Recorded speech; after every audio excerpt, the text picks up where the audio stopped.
Baba Shuaib, the correctional officer, born in Accra, Ghana, a Quranic researcher and a critical thinker based on religion, who does online lectures based on the guidance of the Quran on platforms such as Facebook, YouTube, and TikTok since 2018. In Finland, and 13 years, QBE, in Classical Arabic and MSA in Quranic Arabic. The author of the Refer to the Quran, which helps every novice to understand the steps towards understanding the great Quran and the guidance of God in it. Time to rise and meet the challenge. Baba Shuaib is calling you out. Meet Baba Shuaib, a correctional officer with a mission. Today he's throwing down the gauntlet to the mushriks, no more holding back. With his logo shirt and cap, Baba Shuaib sits tall and confident. He says, the time for action is now. It's time to rise, to push past limits, and to become the best versions of ourselves. Baba Shuaib believes in the power of determination and resilience. His challenge is simple. Stand up, face your fears, and conquer them. Every day is a new opportunity, he says. An opportunity to grow stronger, to be better, and to leave a mark on the world. So, are you ready to accept Baba Shuaib's challenge? Are you ready to rise above and beyond? Join Baba Shuaib and let's show the world what we're made of, because the only limit is the one you set for yourself. Social media, they have access to the gadgets, and then they will just give a call and say the gibberish. Like you saw the other day when somebody called, I said, let me see your face. He's asking me, are you gay?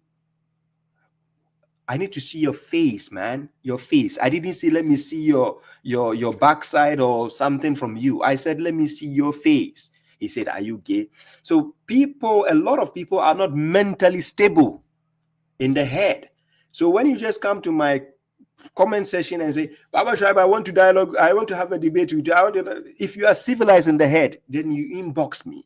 Then we go step by step and arrange. Then I know I'm dealing with a civilized person. This is me, Baba Shuaib. That's why my phone number is, I'm never scared of anybody. Especially if you are a nobody in where your sect or where you are coming from, you are just totally a waste of time, because I need your bosses. You might just be a chicken, an amateur. So if I deal with an amateur, that's child abuse. It's like I'm abusing a child when there's his father or his big brother around. Are you getting my point? So when you just come and say, Baba Shuaib, I want to just have a debate with you, I want to have a dialogue with you, I need to have a discussion with you privately. Then I access your brain. Seriously. You are free to record. Yeah, because I know a lot of people want to shame Baba Shuaib. So you are free to do a voice record. Just record it. If you think I'm running away, then we will see. That's simple. You understand? So if you are just looking for my attention to have a debate, or don't come to the comment section. It's a waste of time, because I'm here to talk to intelligent people. So you do the needful act. Go into my inbox. And some people will say, oh, I sent you a message. You haven't responded yet. The reason is because I have a lot of people on the queue. It baffles me when I see a nobody, somebody with just 50 viewers or 50 followers, and he thinks Baba Shuaib is running away from him. I just laugh. I'm like, oh my God, this person might be depressed. You just have 50 subscribers and 50 followers. You inbox me, I didn't see your message. I didn't even read. If I read it, they should tell you I read it. No. If I read your message, or when I read your message, Facebook, TikTok, WhatsApp should tell you Baba Shuaib has seen this message and read it. So most of the foolish people are out there sending me messages and I'm yet to read. What I find is they overlap and go to my page, and then they say, Baba Shuaib, I inboxed you. You are scared to answer me. Hey. When I go to check the person's profile, he has 50 viewers.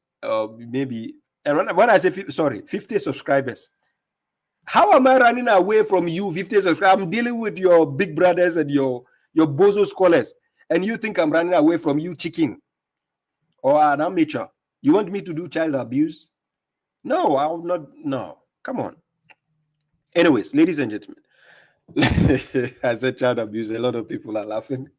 It is child abuse in terms of knowledge, because it's like you're bullying. You're going to bully the person. He has no idea. And for a lot of you who watch my program called Correctional Officers Den, by the way, I have a lot of videos on the line that I'm editing It's called correctional officers. Then you see how naive people can be. You understand? And that's why I used to put that video so people can see the mindset of the people. You understand? When Baba Shoaib gives them the chance, hop on, deal with me. That is how you see how naive you see people are. Because from far away, they just look at Baba Shoaib. I'm wearing a cap, I'm wearing my t-shirt, I'm wearing a necklace. Oh, they are like, oh, this guy is just a street guy. He doesn't know anything. So let me just go and face him. As soon as the floor is open, and then they face me, then they start stammering. That's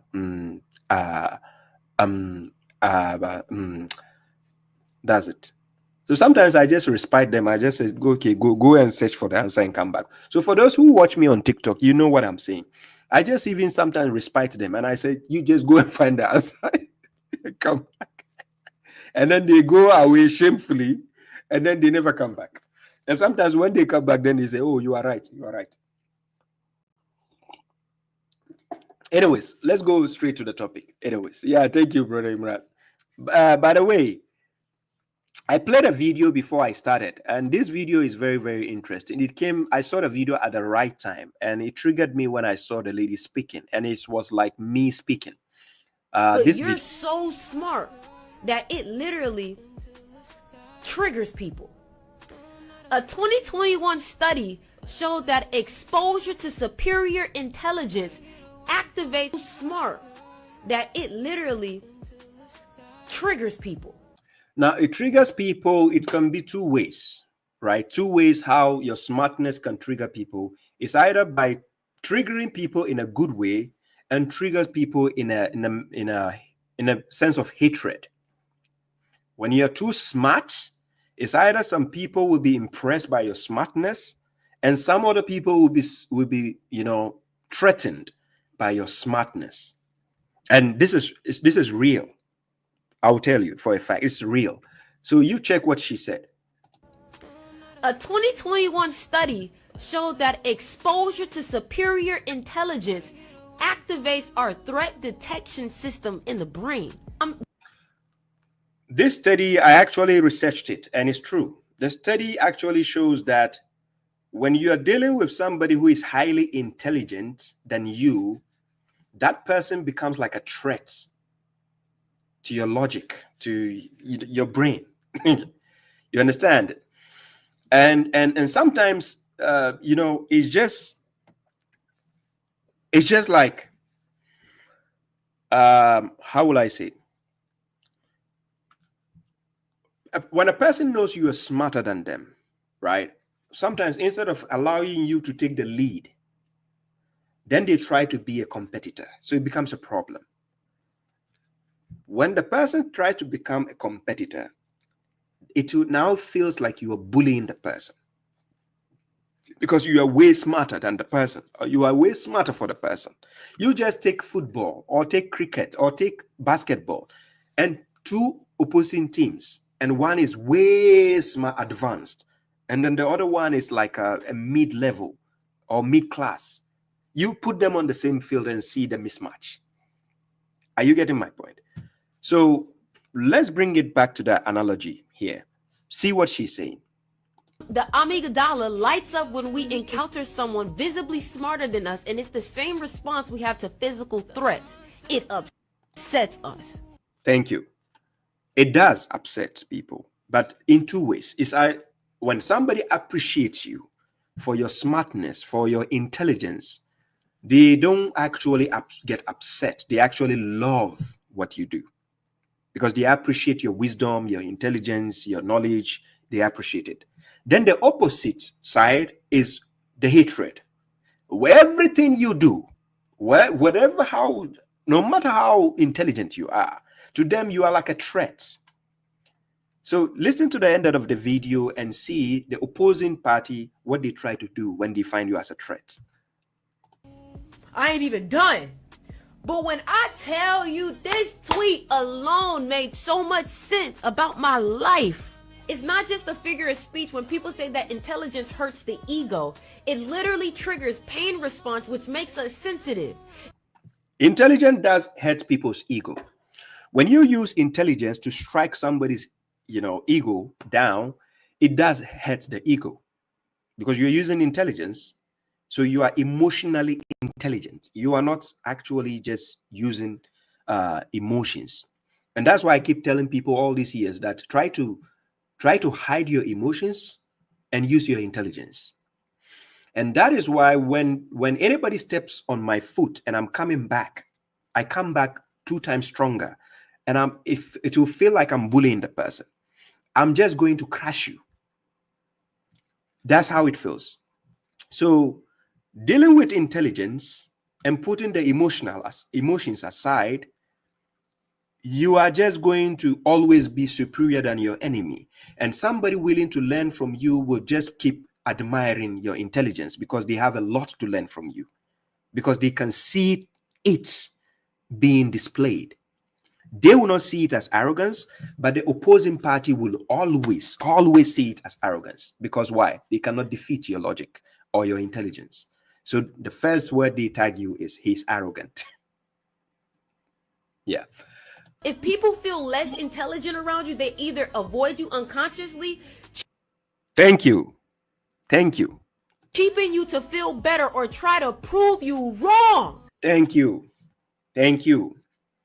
So then that is what triggers their sense of insecurity. Now they want to prove you wrong. So they bring themselves out by making themselves look more foolish, because then they refuse to understand that you are just highly gifted in intelligence and you can strike them down at any given moment because your intelligence is way too much for them as a threat. So this is where you see people start tagging you as arrogant. They say, this guy is arrogant. No, I hate this guy is arrogant. Are you getting the point? Like, they will always have something to say. They will not deal with the argument on the table. It's about, he's arrogant. I just don't like him. You are like, what did he say? Oh, he says because we are mega hypocrites. What was the reason? Somebody step on my foot and I retaliate. You tell me I'm insulting who? You understand? Mm-hmm. So I just stumbled on the video and I'm like, oh my God, I could fit myself in the shoes of the lady speaking, right? And she's speaking for everybody, every intelligent person. It's not just speaking for herself, but she could fit herself in what she was saying, just like I could fit myself in what she was saying. And a lot of you watching can also fit yourself in what she's saying, right? Thank you very much, Sister Aram. I appreciate that. Thank you. God bless. Yes, Mr. Cruisen Toot says, we miss videos with you and MFG, so much knowledge when you two stream together and take live calls, and also a lot of fun. God bless you. I appreciate that, Cruisen Toot. And by the way, shout outs to MFG. Yes, that's my brother. Yes, I appreciate you, MFG. Then we have, Lubo Majeric. Salam to you. Okay. Omar Satauru says, one person's intelligence is another person's arrogance. Yes, it is. You know. Hey, Maroon Khalif, I see you. Peace to you, brother. Anyways, let's move on to the video for today. But before I move on to the Mushriks, I have one confused bozos video I need to play. Right? Yeah, thank you very much. Maximilian, is it Korush? Says, Baba, I love your lecturing with your accent. Yes, I need to put the accent there. It's important, you know. By the way, somebody just told me that they like the way I say So the is important. It's very important. So if you are trying to learn how Baba Shraib is speaking from his accent, pay attention to the It's important. Anyways, this confused mega hypocrite guy, let me just play a short video. I don't know who he is, but I don't even want to know because he's a nobody to me. But let me play this video. Listen to this guy. Listen to what he has to say. See what he has to say. Brothers and sisters in humanity, I hope you are well. Today, I'm back. I said I'm back. I said I will not stop. I will not stop correcting this correctional officer. And I'll help. First of all, let me let Akrobetu laugh a bit. Akrobetu, where are you?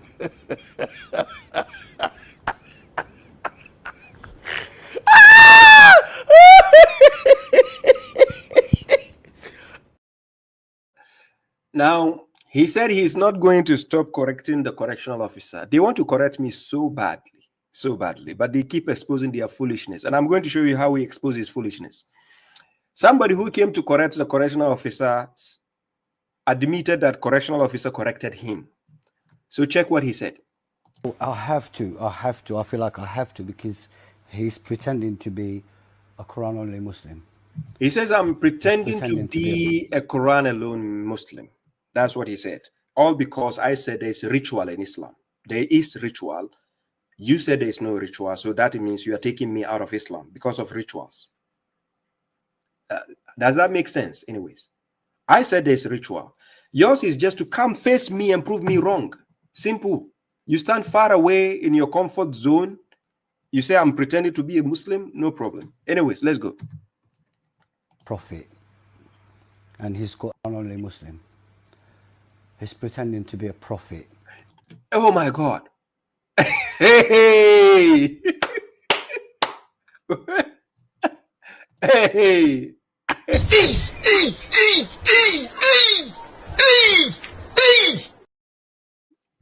Guys, he says I'm pretending to be a prophet. Hey, this thread is too much. Hey, Papa Shrike. Hey.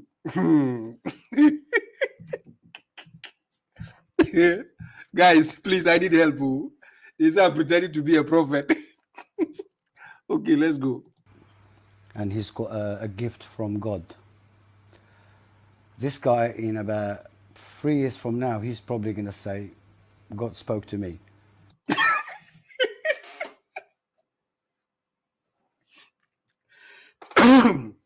Guys, he gave me 3 years. He gave me 3 years. So, guys, be waiting. We have to wait for 3 years. He says, I'm going to say God spoke to me. About what? Let's see. Because he's so arrogant. Thank you. That is the emotional intelligence they fail to have.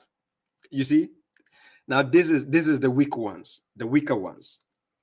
When they fail to beat your argument, that is when they start to call you names. And he's so ignorant at the same time. He said, I'm so ignorant. Again, at the same time. But listen, the ignorant person corrected him. Now listen. Unbelievable. He did actually mention me, right, in one of his videos, and he didn't even give me time in his video. It's just like he picked that moment that I said the wrong thing. So he came out with a pity voice, saying that I picked up a moment when he said the wrong thing. And listen to what he said. All stuttered. And then he said he started, like to stutter or to stutter. And he chose that moment to show me off. And I chose that moment to show him off. And I chose that moment to show him off. Yes, I will choose that moment because you guys are just cowards. You stand far away. You have no balls to face Baba Shrike. I said, all of you, the mega hypocrites, none of you has the balls to face Baba Shrike.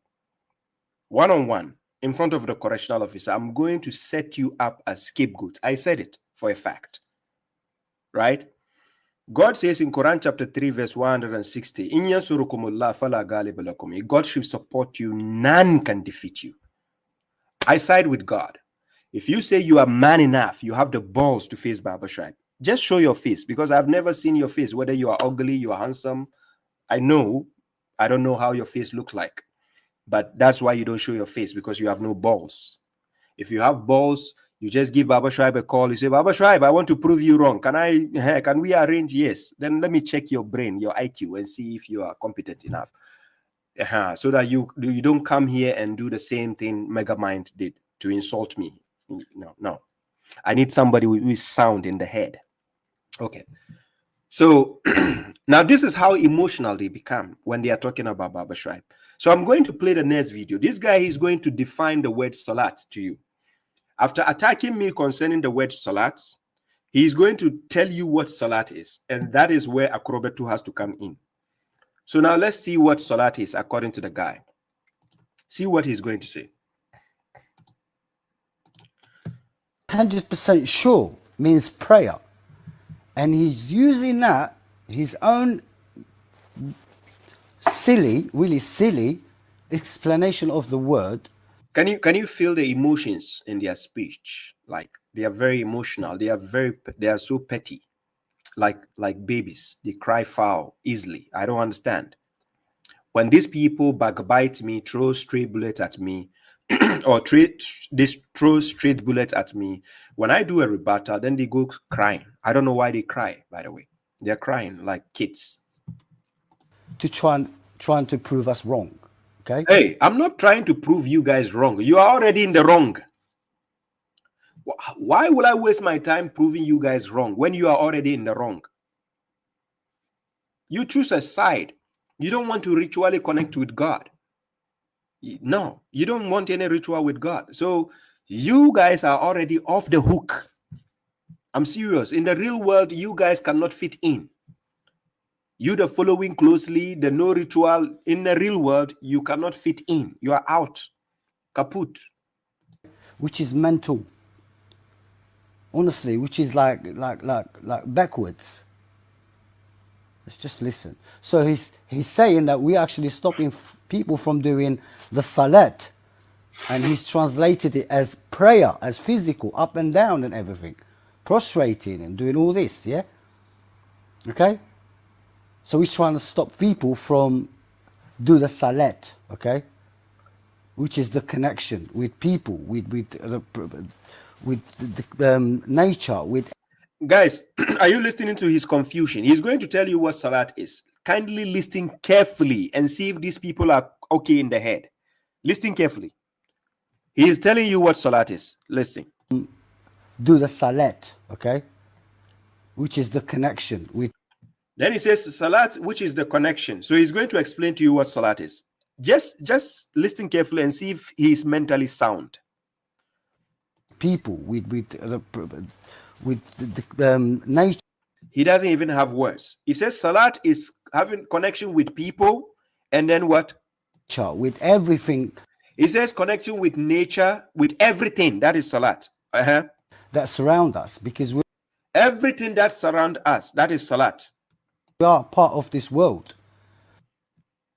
Because we are part of this world. That is salat. He's telling you what salat is. So we are connected to this world. That's what we're saying. So we're connected to the Creator with the Quran itself, with a book. So we follow the book. That is the connection. That's the only connection we have from him. Because we can't, he doesn't reply back when we speak to him. So any questions we have, we go to his connection to get the answer. And then we practice the laws in the book to connect with people, animals, nature, everything else. So salat is connecting with people, animals, nature, and everything else. He's telling you what salat is. Ladies and gentlemen. Why is it? So everything is connected. That's why Allah called it a home or structure. No, guys, what is he talking about? What is the guy talking about? Guys, if you want to know if a person is mentally stable, listen to how they start a conversation and where it ends. I'm serious. For people who have studied psychiatric, or especially people who work at the psychiatric hospital and the mental hospitals, they know how to listen to a person when he's not stable in the head. When you start speaking, when a person is speaking straightly, so let's say he's talking about rice. He keeps talking rice. Then he starts saying Donald Trump is sleeping. Donald Trump is in the airplane. The rice tastes good. It feels like Ronaldo has scored 2 goals, and Baba Shaib doesn't know what he's saying. So yeah, Joe Biden lost the election last. This is how this guy is speaking. I'm serious.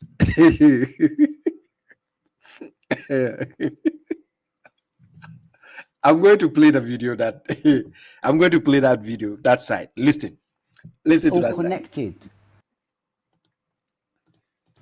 So we are connected to this world. That's what we're saying. So we're connected to the Creator with the Quran itself, with the book. So we follow the book. That is the connection. That's the only connection we have from Him. Because we can't, He doesn't reply back when we speak to Him. So any questions we have, we go to His connection to get the answer. And then we practice the laws in the book to connect with people, animals, nature, everything else. So everything is connected. That's why Allah called it a home or structure. It's all connected. Hey, my God. God have mercy upon us.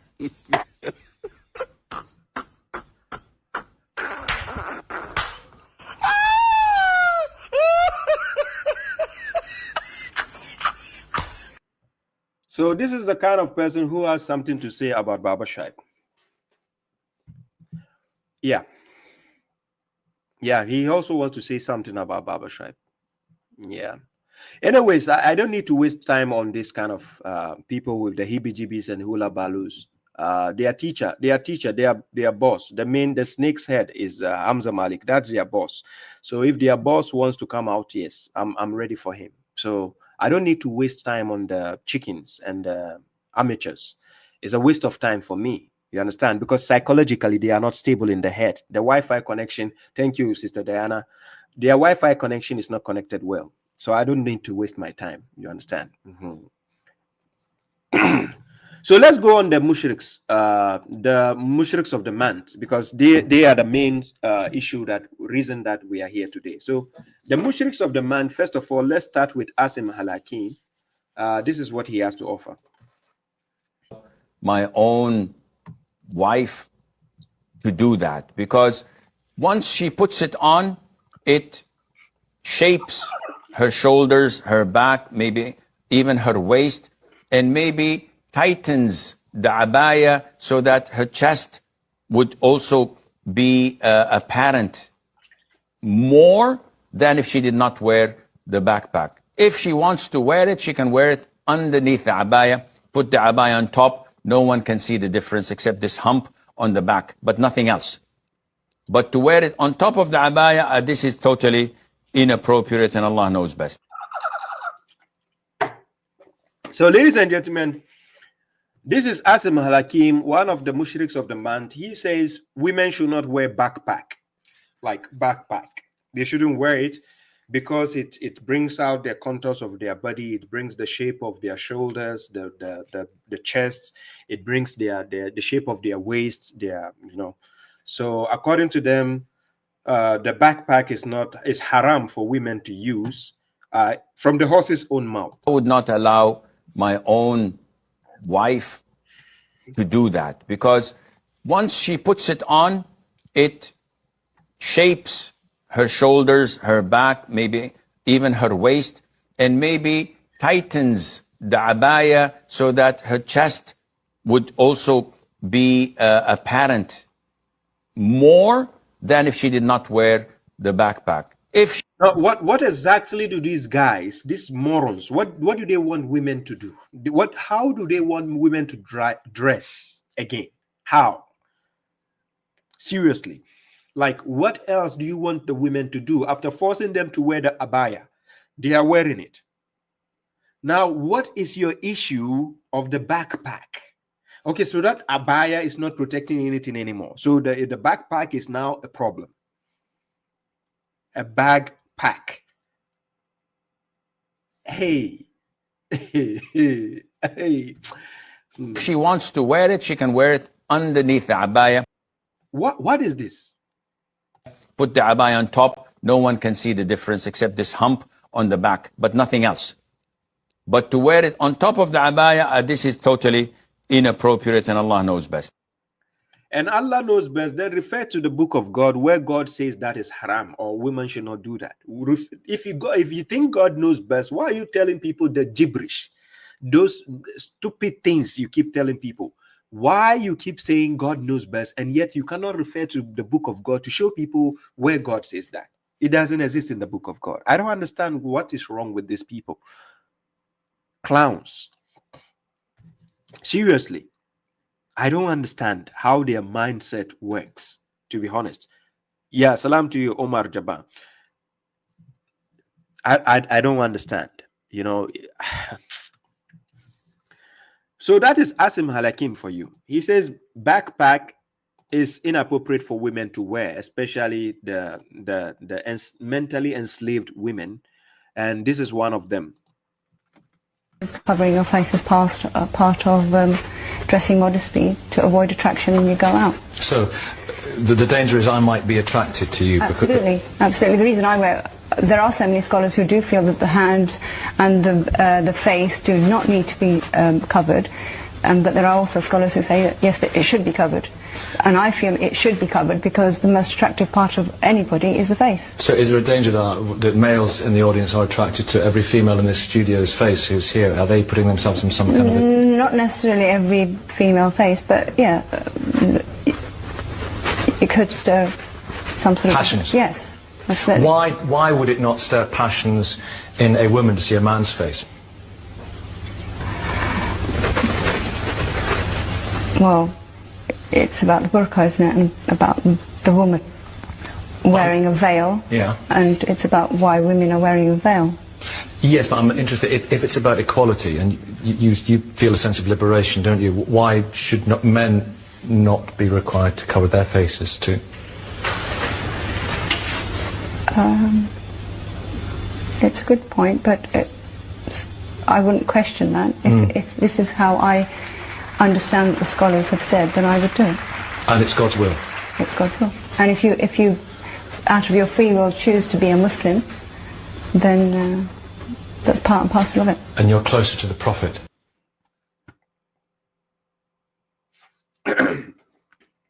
You see, when people fail to use their brains, when people are mentally enslaved, this is the problem. Quran chapter 33 verse 67. قالوا ربنا إن أطعنا سادتنا وكبراءنا فضلونا سبيلا. They will say, our Lord, we have obeyed our masters and our leaders, but they misled us from the way. Yeah. So it's no more about what God says. It's about what the scholars say. So you saw clearly when the guy was critically asking her questions. You know, I keep telling people, instead of telling people you are wrong or you are right, let's ask the people a series of questions that challenges their belief. You understand?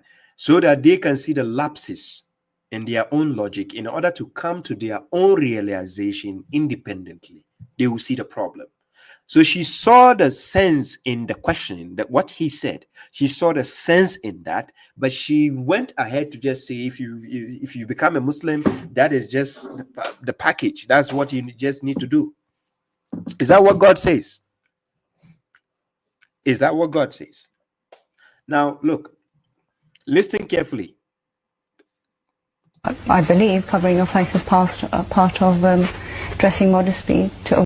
She said, I believe covering your face is part of the modesty. So which means the wife of Adam, she failed because she wasn't covering her face. Even the devil was tempting her. Do you remember the story? Quran chapter 7, you read from verse 20 downwards. The devil was tempting them, Adam and his wife, right? His wife was not covered by the face. Was she even wearing hijab? This kind of ninja and this? No. So it means Her face was tempting the devil in the garden.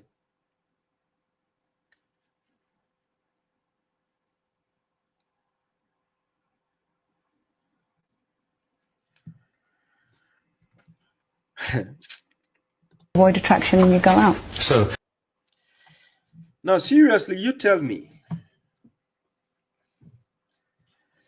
what man on earth will just see a woman's face, not the body, a face, just a face, the face, and he just want to sleep with her? Now, tell me, what man on earth will see this a woman's face, like just the face, and then he wants to sleep with her? Like who? Like it just take a mental person to do that. To like what?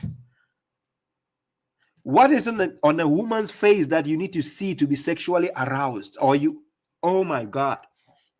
What? Is it the eyelashes? Or is it the makeup? What? the danger is I might be attracted to you. Because Look at the stupidity. The danger is because the man will be attracted to you. Is that not good for you? So that maybe he wants to marry you?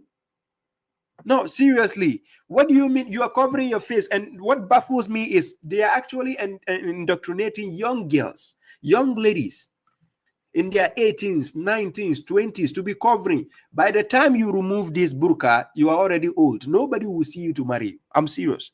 Who will see you again to marry you? No, who will see your face to marry you again? Hey.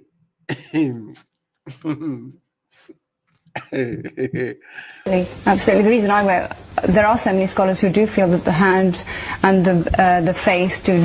So now she's speaking for the scholars, on behalf of the scholars. So there are scholars who feels like the hands and the face and these things should be covered. Really? They are mentally enslaving you. To be honest, they are mentally enslaving you. And that is why, oh my God.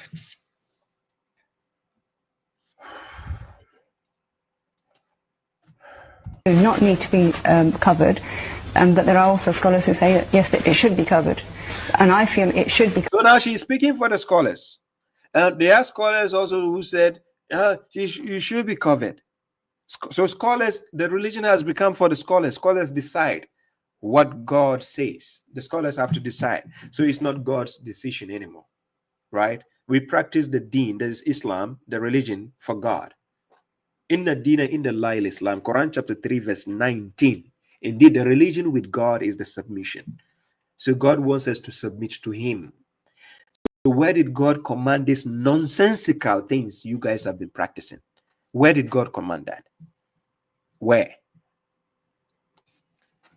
Covered, because the most attractive part of anybody is the face. so is there What? The most attractive part of what? Anybody is the face? No, who told her that? Excuse me to say, the same God has created people who are ugly and he created people who are beautiful. Yes.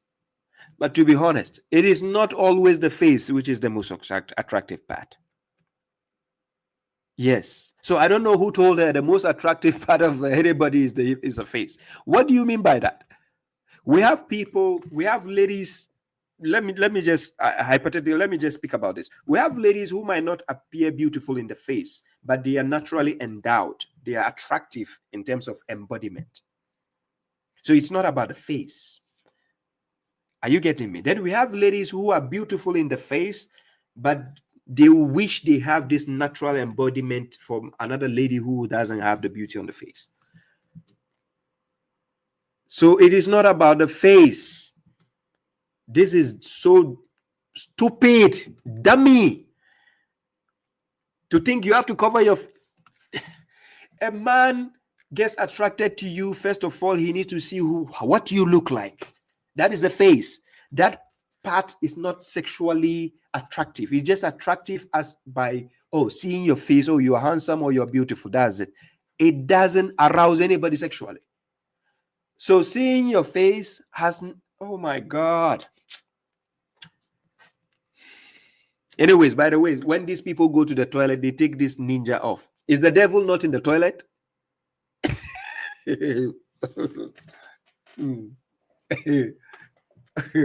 When she goes to the toilet, she will take this mask off. So the devil cannot see her face in the toilet. Hey, people are kaput in the head. I'm serious.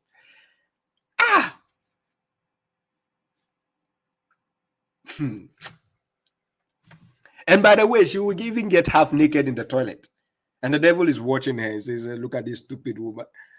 I confuse her religious leaders to confuse her. She thinks she's preventing. Oh my God.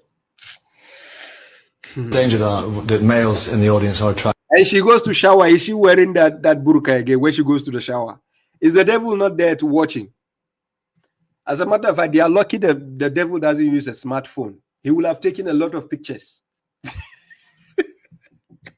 These people are stupid, to be honest. They are very, very stupid.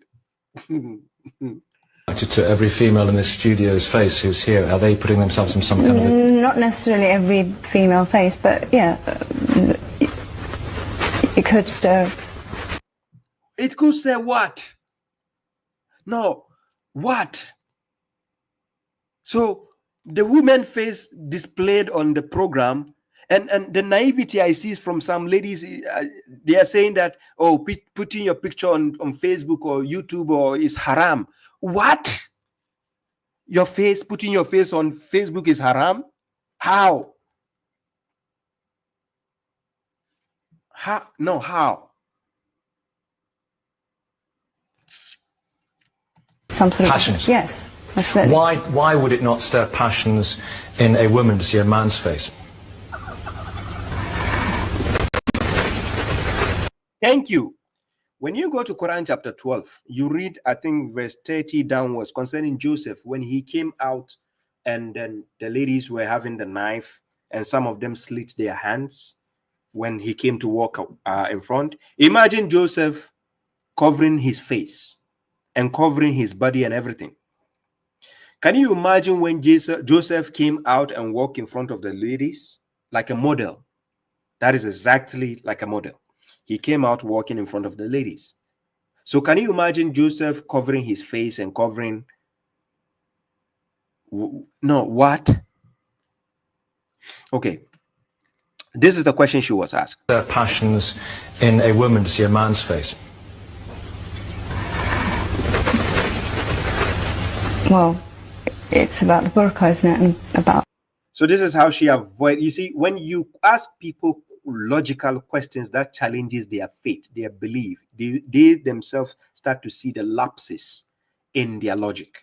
You saw how she fixed the way she was sitting, and she says, well, it's about burqa. She's avoiding the question to bring it back to a different position so that she will not look stupid answering that confusing one. So then she said, it's about burqa, isn't it? What? The guy is asking you. You see men face. And to be honest, look, a woman can just be attracted to a guy, not sexually, but she can be attracted to you because of your looks, because you have beard.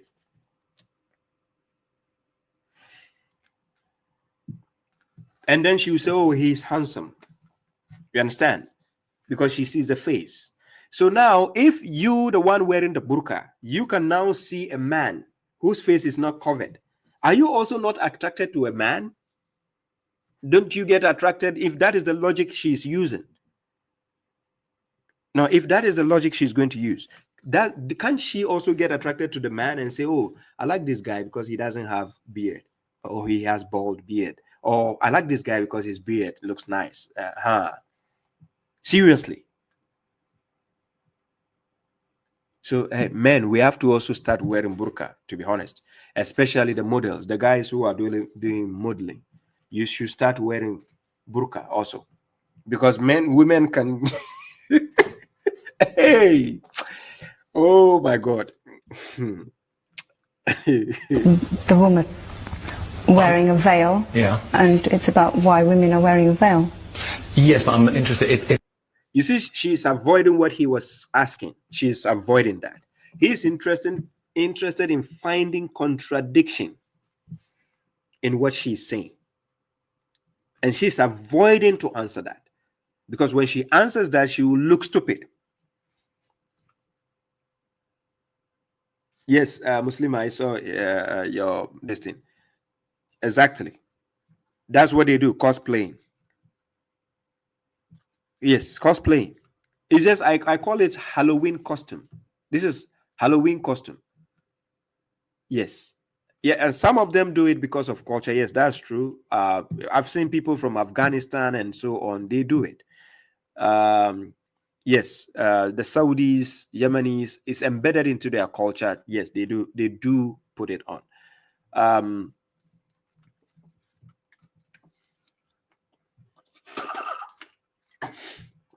Now, it's about equality, and you feel a sense of liberation, don't you? Why should not men? How is there liberation in doing this? Now, tell me, what is the liberation in doing this exactly?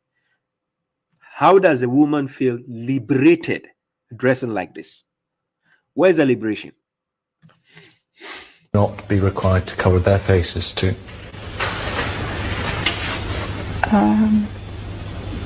It's a good point, but I wouldn't question that. They've been told not to question that.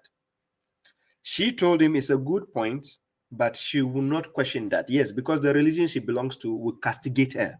I'm serious.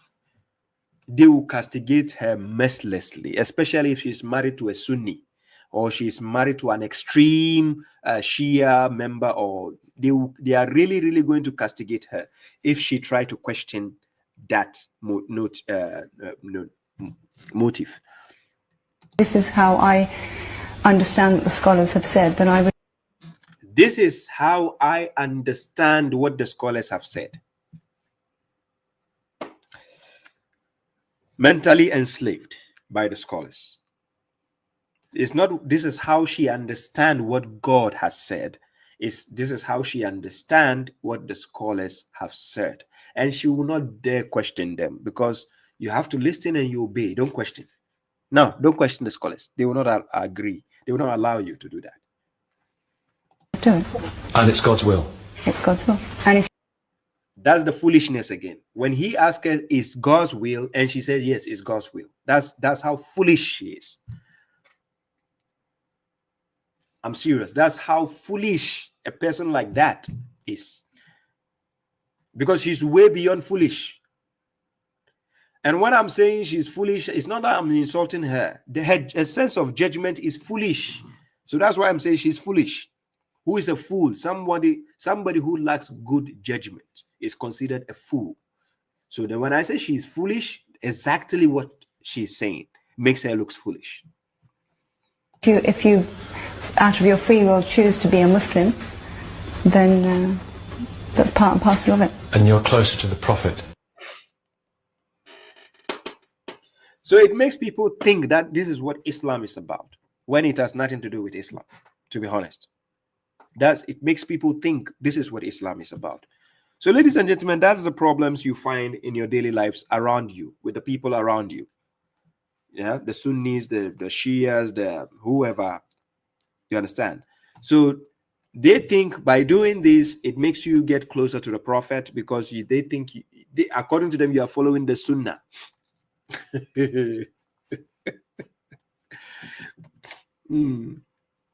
Okay.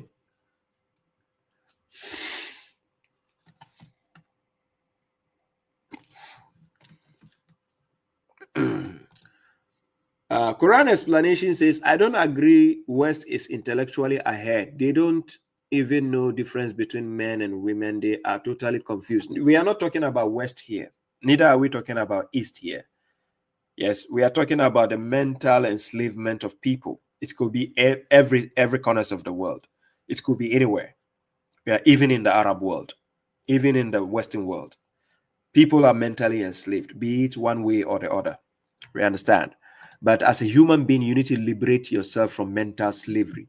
be in all aspects of life. You have to liberate yourself from mental slavery. And that is one of the things we are discussing here. So it has nothing to do with West or East. No. Anyways, let's go to the next video. The next video has to do with this. Now listen to this guy, a perverted mind. You see a guy who's clean shaven on the streets, and I'm looking at this guy, I'm talking to him, and in my head I'm thinking, like, he looks so pretty, I don't know if he's a girl. I don't know if you're a boy or a girl. Have you ever been in that situation where you're chatting to someone? I'm looking at this guy like, bro, really, I don't know if you're a woman or not. And you might, like, should I lower my gaze? I'm confused sometimes. But sometimes I'll be lowering my gaze in front of men. Not because, you know, you're getting attracted or catch a feeling. No, a'udhu billah. But the point I'm making is that just generally we're supposed to lower our gaze in front of women. So, brothers, come on. Like, honestly, sometimes I think if you put a hijab on this guy, and you see a akhi and clean shit, if you put a hijab on him, he will look like a sister. And that's not me making fun or anything, but it's just to say, come on, like, that's something quite serious, no? Like, if we're living in a day and age when, you know, everyone's, you know, sexuality and everything's becoming confused, and, you know, people are starting to slip up, and it's a big problem. And it can lead you into major sins. Be very firm in what it means to be a man, rujula, manhood. You should know what it is and emanate it. Guys, did he make sense at all? Was there any sense in what he was speaking about? These people and their heebie-jeebies is just too much. Hey. Hey. Oh, no. To be honest, these Mushriks, they are just amazing. I'm serious. Yeah. He's telling us something about himself. Yes, that could be true. What? Guys, listen again. I just want to see what is wrong with the things he's saying. We just spoke about the burqa concerning the covering of the face, and we spoke vice versa, both for the men and for the women, right? And we said if that is the case, men should also wear burqa, right? If that is the case. Because why is the only the women wearing? Why? What's the logic behind it? Okay. So now check. Sometimes you see a guy who's clean shaven on the streets, and I'm looking at this guy, I'm talking to him, and in my head I'm thinking, like, he looks so pretty, I don't know. What the hell is wrong with this guy? No, seriously, what the hell is wrong with this guy? You met another man and you are just talking to him, and you say he looks so pretty, and you are thinking if he is a girl. No, what will make you think like that? Seriously, when you see a lady out there, right? Are you only judging her by her face to know she's a lady? Don't you see what she's wearing? Don't you see her appearance? Like, don't you see how she appears? Is it only about the face that determines somebody's a lady or man? Is it only about the face? By the way, there's a lady in America, right? She has beard. I think she's a Muslim or something. I forgot her name. I saw one documentary. She has beard growing up on her face. Guys, help me out. If you know about, if any of you have seen the documentary before, the lady is based in the United States, right? She has beard and she wears this hijab, and I don't know if she's from Middle East or something. But guys, if any of you have watched that documentary before, please give me thumbs up, right? That the lady, she's a lady, but she's having this kind of hormones that makes like the growth of beard appears on her. Of course, she does look beautiful. You know, she appears a woman. She's a woman. Somebody says she's from UK. Yes, she's from UK, right? Is it UK or US? Is it UK, right? Somebody says she's Sikh woman, like Sikh, the religion called Sikh, from India, Pakistan. Sikh. So hers is just a sickness. I'll say a sickness or something, you know, going wrong in there. Now, she's a woman. The way she speaks, the way she appears, a woman. The difference is she just has beard growing. Yes, only beard growing. Yes, the facial hair. And I can tell you for a fact, if this guy should, I don't know, this guy is also from UK, right? This guy I'm playing his video, it could be from, yes, is from the hormones. It's a hormonal issue. And if you see her, regardless of the beard, you know she's a lady. No, regardless of the beard growing. Wallahi, if you watch the documentary, regardless of the beard growing, the moment you see the video, you know she's a lady. Are you getting me? I don't know if most of you understand the logic I'm speaking here. Regardless of the beard growing here on her, but the moment you see her, you know she's a lady. Right? So it is not only about just the face that you look to say, like, why in God, in the name of God, will you just see a man and just because he's shaved and then you think he's a lady? What makes you think? Is it only by the face or is it the overall features that makes you know if somebody is a man or a woman? Right? But the way he's speaking in the line of promoting their garbage books, right? Yes, Angel Malika, I see you. Hi. So what people are missing here is this hadithiyuns, the way they propagate and promote the nonsensical ways of their preaching or their doctrines it's just confusing. I'm seriously telling you about these mushriks. Look, pay attention. I don't know if he's a girl. I don't know if you're a boy or a girl. Have you? Now he says, I don't know if you are a boy or a girl. So what else do you know what else do you want to know if the person, because of beard, because they are promoting beard? And that is why I brought the lady up concerning the lady in UK who has the beard. She's a lady, but she happens to have the beard. So is it by the beard you are going to judge that somebody is a man or a woman? Is it by the beard? Hello? Is it by the beard that you have to judge? You see? Ever been in that situation where you're chatting to someone? I'm looking at this guy like, bro, really? I don't know if you're a woman or not. Because of beard? Now, what is wrong with these guys in the head? You don't know if it is a woman or not because of beard.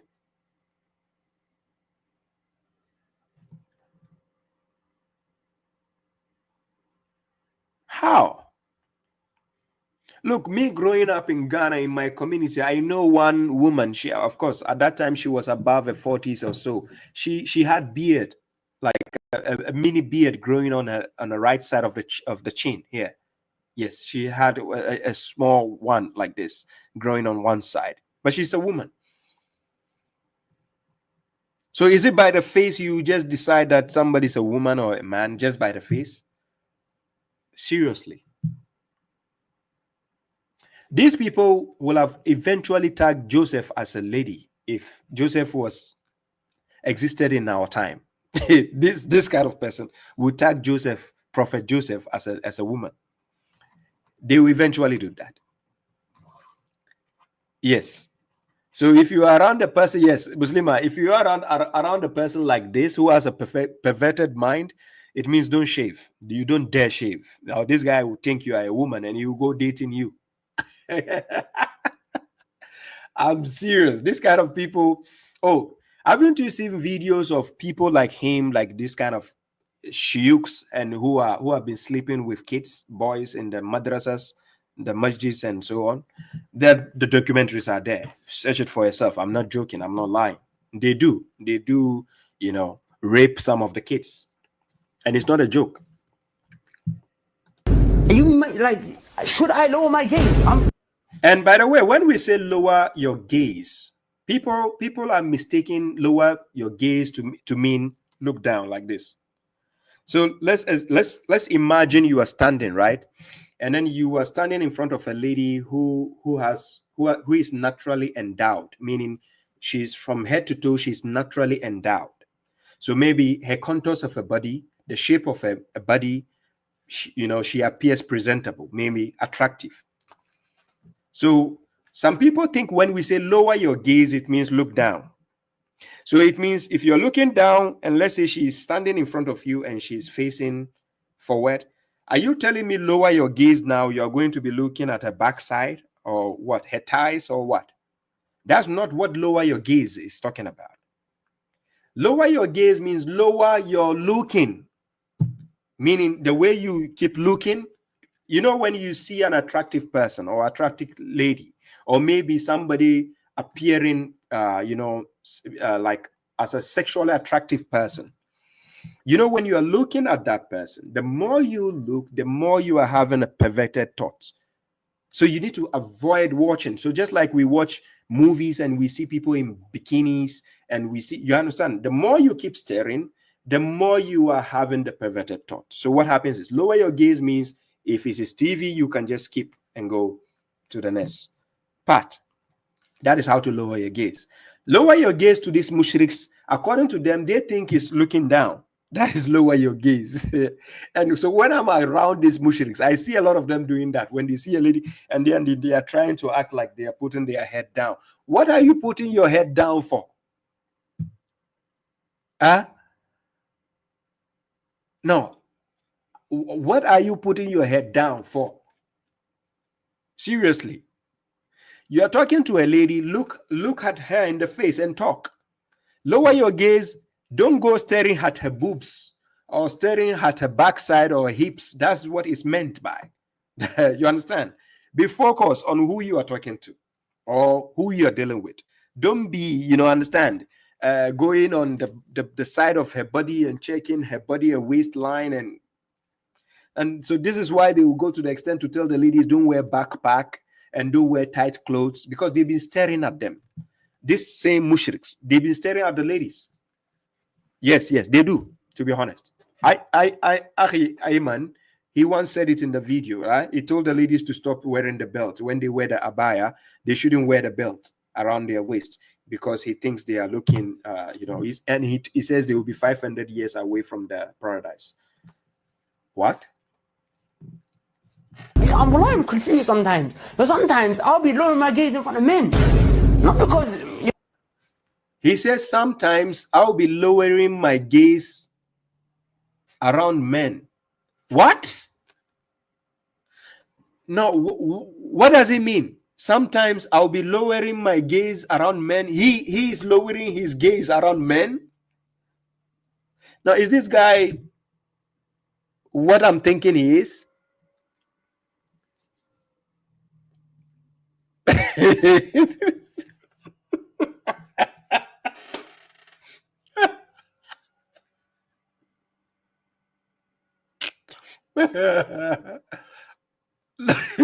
No, why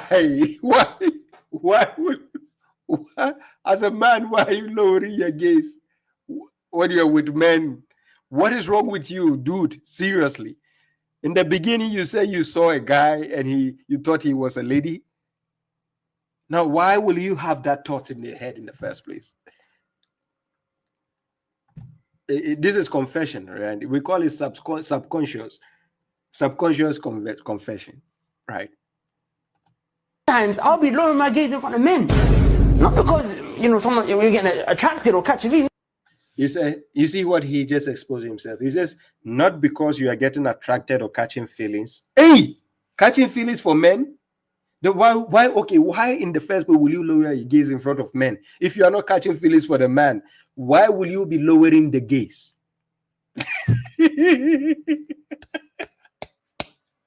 Hey, exposure.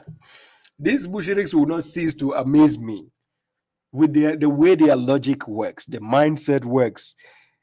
He just exposed himself by saying, not because you are catching feelings or being attracted, then why will you lower the gaze? What? No, but the point I'm making is... Then he says, no, a'udhu billah. This hypocrite, these guys, wallahi. Just generally, we're supposed to lower our gaze in front of women. So, brothers, It says in front of women, not in front of men.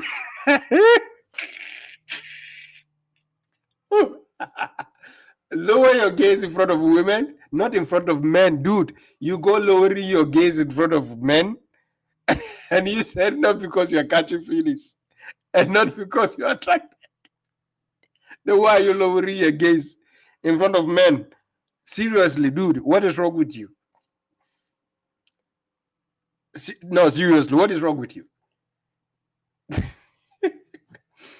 You know, realistically, in the real world, when a man is really, really attracted to a woman, or a woman is really, really attracted to a man, sometimes each party finds his heart to lock eyes on each other. Sometimes one has to lower their gaze no matter what. Like the person can look away or something because of the attraction, right? So the moment you are having that kind of,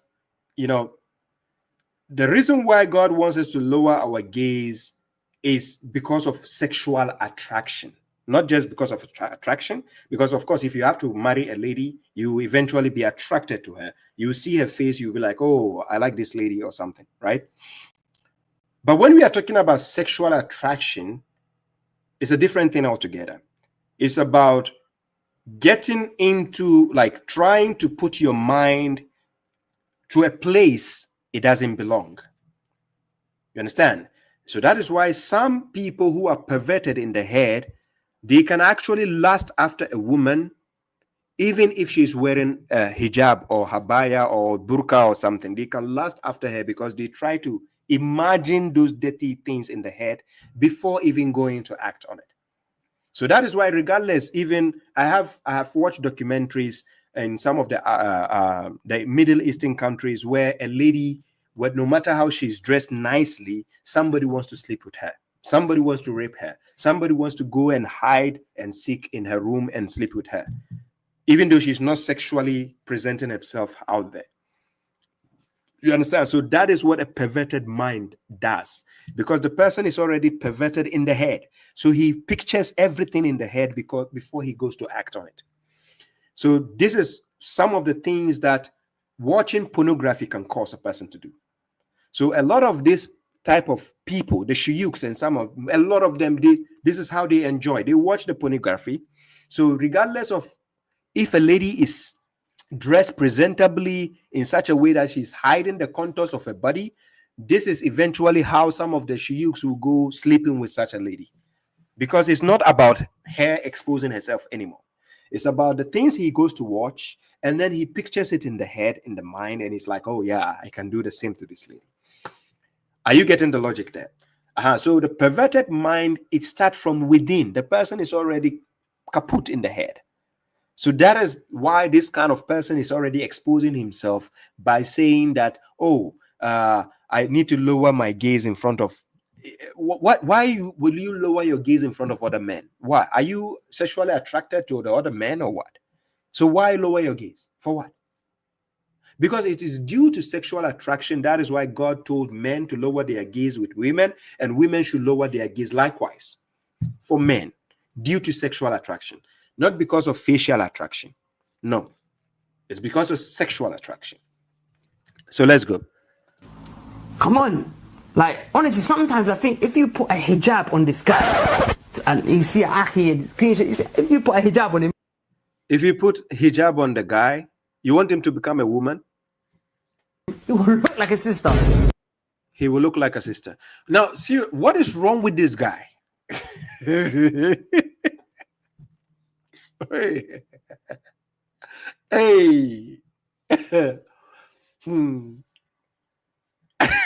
If you put hijab, Salam Zamani Badiu, he says if you put a hijab on this guy, he will look like a sister.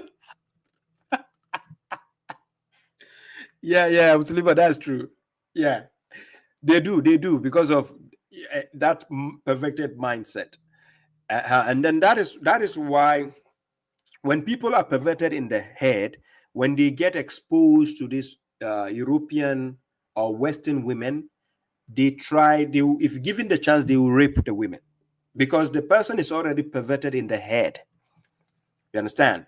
He's been already exposed in privacy, watching pornography and so on. So When he gets the chance to see a lady exposing herself even a bit, he'll try to attack her and either rape her or something, because the mind is perverted already. You understand? And that's not me making fun or anything, but it's just to say that, come on, like that's something quite serious, no? Like if we're living in a day and age when everyone's sexuality and everything's becoming confused, and people are starting to slip up, and it's a big problem, and it can lead you into major sins. Hey, it can lead you to major sins. Now, what is he talking about? Is he still talking about the homosexual part? Very firm in what it means to be a man, rujula, manhood. You should know what it is and emanate it. If you know what it is. So yeah, I think all he said is centered around homosexuality. All he said. That's why he at the end he's saying you should know what it means to be a man, and emanate it. That's the point. But he's exposing himself while talking about. Yes, so he made a slip up. Yes, that's a fact. But anyways, let's go to the next video. The next video has to do with this guy is talking about trying to have slave girls, right? And these are the kind of people who are actually how will I say who are actually trying to be in charge of the world as it stands now. These people, they are trying to be in charge of the world. So listen to what this guy has to say. The nappy of his baby daughter is allowed, but it's not the normal, suitable way or role of the father. It should be done by the mother, and that is obviously part of the own haya, the own modesty and the shyness. But if there are other women, of course, it's better for them. Sister, mother, mother-in-law, grandmother, auntie, whoever. If there's somebody else, then it's better for them, inshallah. Or slave girl. Nowadays we can start to return to some of the many other ahkam in Islam which have been absent for many years, because now we have khilafah. We can have slave girls, in the khilafah. What?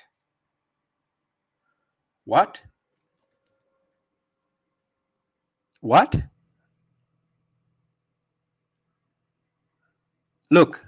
Can a father change the nappy of his baby daughter? It's allowed, but it's not the normal, suitable way or role of the father. It should be done by the mother. What is wrong with a man changing his daughter? Because mothers do for boys. Mothers, they do for a boy child, right? A boy child, mothers are the one changing his diapers and everything. And he pees sometimes on the face. My son has done it to me before. He peed on my shirt. It's normal. And I do change my daughter also when she was little. I changed the boy. Now, what in the perverted mindset will cause a person to be saying what he's saying? Now, listen what he's saying. Look. Can a father change the nappy of his baby daughter? It's allowed, but it's not the normal, suitable way or role of the father. No. What do you mean it's not a normal, suitable way? When did this become only for women to do? When did it become a thing for only women to change a diaper of a kid? Like when? So are you saying the woman has to be in charge of both men, the boys and the girls? The women have to be doing this? So what do you mean by this? What is wrong with these people? The personal legislations making on rules and laws which has nothing to do with God, and people think these people are making sense.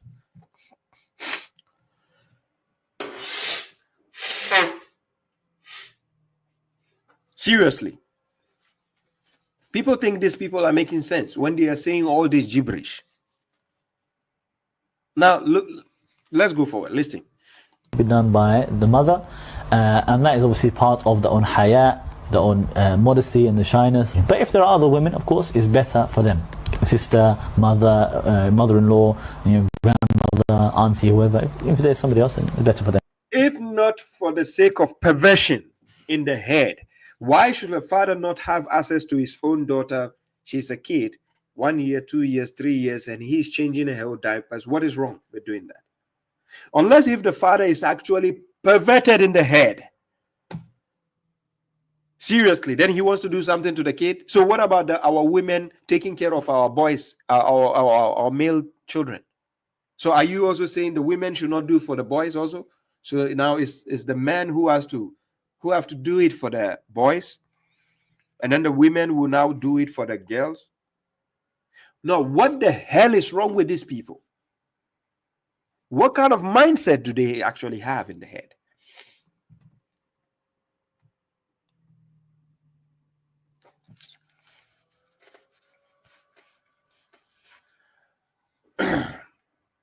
Both my boy and my girl, when they were little, 1 year, 2 years, 3 years, I do change them. When that is 1 year to 2 years, I do change their diapers. When my daughter got to the age, when she got to, I think, 3 to 4 years, was it 4 years? When she got to 4 years, I taught her how to wash herself, right? Taught her how to use the water, and then she'll wash her. Yes, of course, the mother can do for her if the mother is around.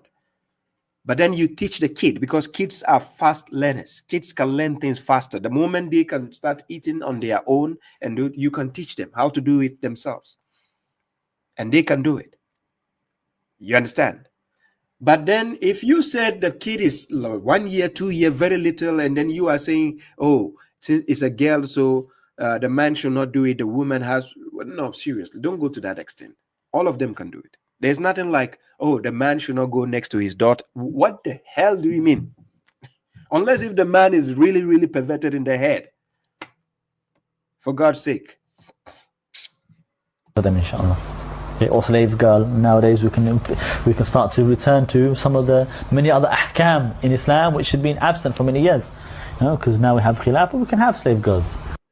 If you give this kind of morons, these bozos, chance to be in your countries and have the privilege to pass on their stupid laws, you are screwed, especially these European countries.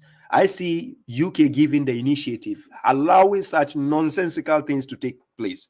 I'm serious. If you give these people a chance, you are screwed. To be honest, you are screwed. Those things you see happening in the third world countries, the Middle Eastern zones, you definitely see it in Europe. I'm not joking with you. Because these people are bringing you the wrong version of Islam. Yes. You see how he's happily speaking? They want to bring back slavery and then take slave girls, because their hadith books tells them they can sleep with a slave girl without marrying her. That's what the hadith books tell them. You can sleep. So these people are so perverted in their head, because this is what the opportunity they are looking for. I'm serious. Oh my God. I'm serious. Europe, you are playing with fire. I'm serious. Europe, you are playing with fire. You say you want to give them the chance to bring Sharia. Sharia what? Sharia what? Sharia law, and not from the Quran, from the Hadith books. You want to allow them to bring it to Europe. You are messed up. In the Khilafah. Seriously. Let's go on. Same issue concerning slavery. Check what this sheikh has to say concerning slavery. أن الإنسان لا يخجل من دينه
Now, ladies and gentlemen, this sheikh speaking in Arabic language has the translation down there. I'm going to play the video over and I'm going to tell you what he's saying. And then you get to see how what this ulama, this shuyuks, what they say, how it contradicts what God says. Right? It contradicts the words of God. So I'm going to show you something. Now listen to the video, what he's saying. For those on TikTok, I'll be reading it out. Then you get to know what he's saying. He says, I ask people not to be ashamed of their religion. He's a sheikh. He knows people are listening to him. So he's telling people, I ask people not to be ashamed of their religion. Salam to you, chat FMC, right? Yeah. He's telling people not to be ashamed of their religion. Now, what he is going to teach is the extreme part of a religion. That is the extremist. We call them the Salaf. Extremist. Now, listen what he has to say. الإنسان لا يخجل من دينه ويقول لا هذا قبل. Yeah, salam to you, brother Imran. Have a good night. We keep in touch, inshallah. Peace to you. So he says, and to refrain from saying, no, this was only in the past. He says those people should not be ashamed of their religion, and they have to refrain from saying this thing or that thing that happened is only in the past. It cannot happen now, right? Like slavery, they should stop saying it's just in the past. And a lot of things that happen, they should stop saying it's in the past. So meaning they have to bring it back. So now listen. يقول لا هذا قبل والإسلام لا يدعو إلى. It is only in the past. Islam does not call for this. No. He says those people should stop saying that. والإسلام لا يدعو إلى هذا. لا كن قوي. He says be firm in your religion. Proclaim it. And say, yes, this is my religion. Like the Sunnis, the Shia, the Ahmadis, you mentioned them. The Qadiriya, Istiqama, Wahhabiyya, Salafiyya. Yes, be proud. And tell people, this is my religion. Okay, now listen. في دينك. أظهر دينك. نعم هذا ديني. نعم. الذي لا يرضى أن يعبد الله. He says, those who do not want to worship God. Listen what he's going to tell you. He says, those who do not want to worship God, this is what is going to happen. تبارك وتعالى فإنه يستعبد. They should be enslaved. Those who do not want to worship God, they should be enslaved. Then he says, forced to pay tax. Forced, because when the sectarians mention to you jizya, they are talking about taxation, to pay money. So those people have to be forced to pay tax. Okay, let's go. أو يدفع الجزية أو يدخل. Forced to pay tax or convert to Islam or fought against. So they have to be forced to convert to Islam or they have to be fought against, meaning they have to be fought, you fight them. He's telling his colleagues, the mushriks, what they have to do, right? And he's a sheikh, he's a big sheikh, as a matter of fact. في الإسلام أو يقاتل. هذه. Then he says, these are the 4 options, and there is no 5th option. الأحوال 4 أبدا لا يوجد حال خامس. He says, first, a person is called to convert to Islam, and this is by force. They call you, come and become a Muslim by force. He's going to show you the list. And I'm going to quote you a Quranic verse which contradicts what he's teaching the people now. Now listen. Then he says, worship God. God created you in order for you to worship him. اعبد الله تبارك وتعالى. الله خلقك لتعبده. فإذا قال لا أريد. If the person says, I don't want to worship God, then he said, we say to him, أنا أعبد الله تبارك. نقول تعيش. If you live on God's land, but do not worship him, you have to pay tax. So meaning, if you don't want to worship God, you should pay tax. We are already in Europe. We are paying tax. I'm based in Finland. I'm paying tax, but I still have my freedom to worship God. Finland is not telling me that, Baba Shraib, if you don't want to worship Jesus or you don't want to worship Jesus, you have to. No. Finland is saying pay tax and we are going to help it to build a nation. It is not about God. So Finland is not forcing me. Finland says, Baba Shraib, you have the freedom to practice your religion. Yes. I don't call them kafirs. A kafir will never give me a good place to live. A kafir will not give me peace. Quran chapter 4, verse 92, read up to 94. God is telling you in those verses, do not tell the one who offers you peace that he is not a believer. You'll be a fool to be tagging Europeans as kafirs. You are the biggest fool, actually, to tag Europe as kafirs when they open their doors to allow the shithole from the shithole countries to enter and have a good life, and then you come and tag them as kafirs again. Will the kafir give you the chance to come and practice your religion? No, you tell me. A kafir, will he open the doors and give you asylum and give you a house and give you good education, good health care and everything? Will a kafir do that? And after they open their doors, give you the better life, get better education, then you call them kafir? How? Do you know what it takes to be a disbeliever? A disbeliever never even wants anything to do with a believer. He doesn't want to even give you space. Are you getting the point?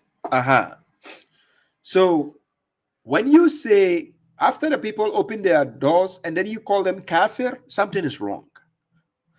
I'm not saying some of them do hate foreigners. Yes, we know that. It's emphatically, it's there. Some of them do hate, but it stems from the things foreigners create that cause the hatred.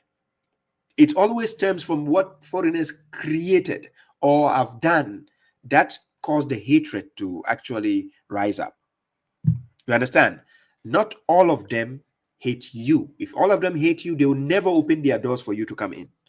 They will tell you, stay where you are. Let's keep bombing you. Let's kill you there. They will never open their doors. If you hate somebody, let me tell you how hatred works. If I really, really, really hate you, I'll never open my door of my house for you to come in. To be honest. If I really, really hate you, I'll never open my doors for you to come in. The first place, if you want to blame the Western world, start blaming your leaders, your corrupted leaders in all the nations you have. Especially whether it's Middle East, whether it's Asia, whether it's Africa, start blaming your leaders. Stop blaming the West. When the West is first of all coming to those places, they come in good faith. They come with peace. If they have tricked your leaders, it's your leaders' fault. Stop blaming the West. This is the naivety I find people doing most of the times when they start to blame the West and they say, oh, they destroy our country. What the hell do you mean?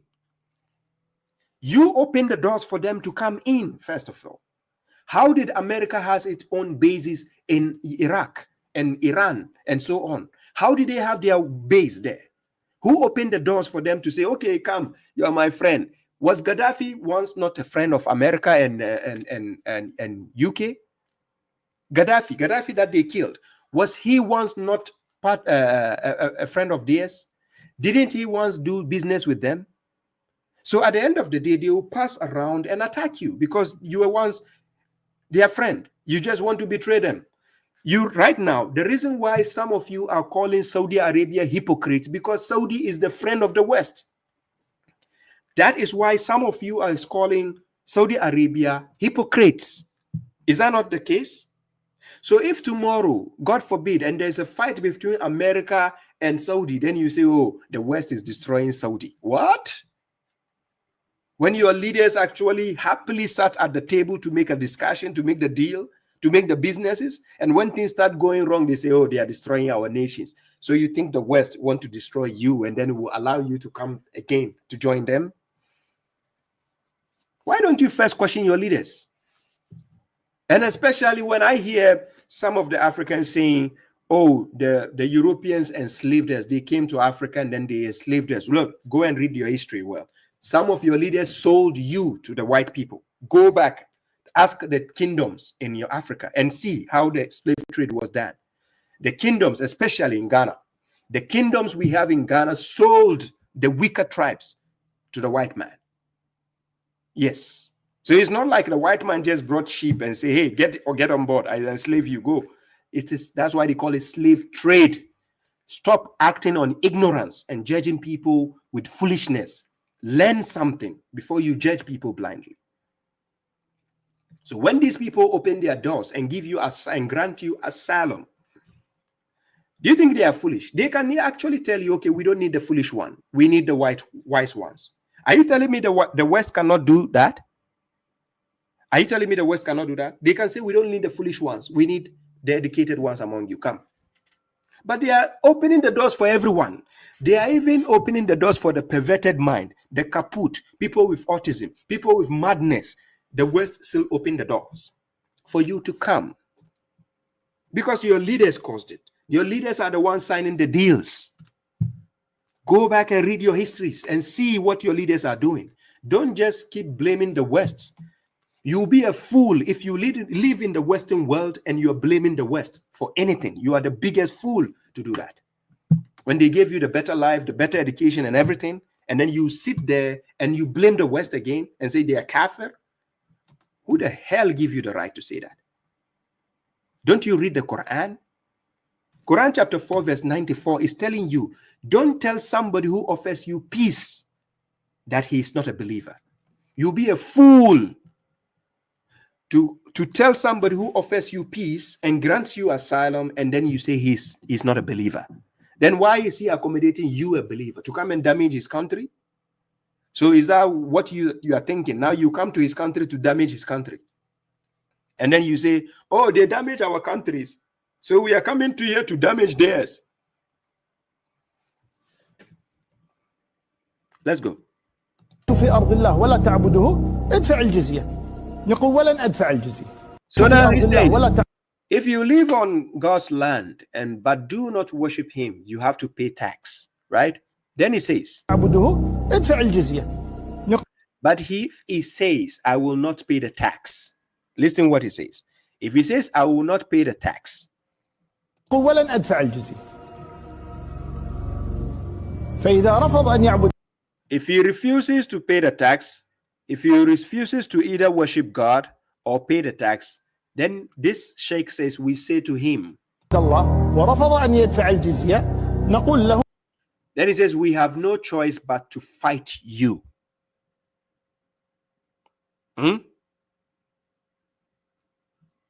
They have no choice but to fight you.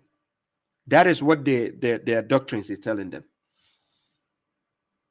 Yes, they will kill him. The fighting you, he was supposed to use the word kill you, but he says fight you. It is actually kill you. If you don't pay tax and you say you are not worshiping God, the fact is they will kill you. I'm serious. This is what the doctrines, the Hadith books tell them to do. Yes, exactly, Sister Chat FMC. Yes, what you said is right. The West are smart and use them for their own gains and agenda. Yes, it's a game of chess. They sit down with the Middle Eastern leaders and then they play a game of chess with them, and then they beat them to the smartness. It's a deal. So when they beat you by the deal, then that's it. They have the power. That's why Dubai, United Arab Emirates, is dealing with Israel. They are doing business. Saudi Arabia is doing business with Israel. And then you are in the other countries, the third world country, you'll be wondering. Palestine is dying. Saudi Arabia is not saying anything. United Arab is not saying anything. You find other Arab countries not saying anything. And then you are like, but they are killing us. No, it's a deal. You just don't understand it. I'm serious. It's a deal. Blame your leaders first. They are the ones striking the deals, but they don't tell you what is going on because you put your blind faith in the leaders, thinking they love you. They don't love you. Now, see. إذن ما لنا معك إلا القتال فنقاتله. Then he says, so we fight him for that reason. It's not actually fight. They will kill you. That is how they have groups like ISIS, Al-Shabaab, Boko Haram, and so they will kill you. I'm serious. If you face them, you say, I'm not going to worship God. I'm not going to pay tax. They are going to kill you. They are not going to fight you. Fighting you is an understatement. I'm serious. They will kill you with a straight face. لأجل هذا فإن قتلناه. Now he brings the proper word. If we kill him, he goes to the hellfire. And if we capture him, he becomes a slave. That is why Boko Haram from Nigeria, when they captured the girls, the Chibok girls, they enslaved the girls and slept with the girls without marrying them. And some of the girls had babies, children, and then they released the girls back to their families after having babies with them. Because the book, the garbage book they are reading besides the Quran is telling them to do that. Not the Quran. That garbage book they wrote themselves is telling them to do these evil acts. So it is a different religion altogether they have created. And that's why they are monsters. And you think you are saving Muslims? No, those are not Muslims.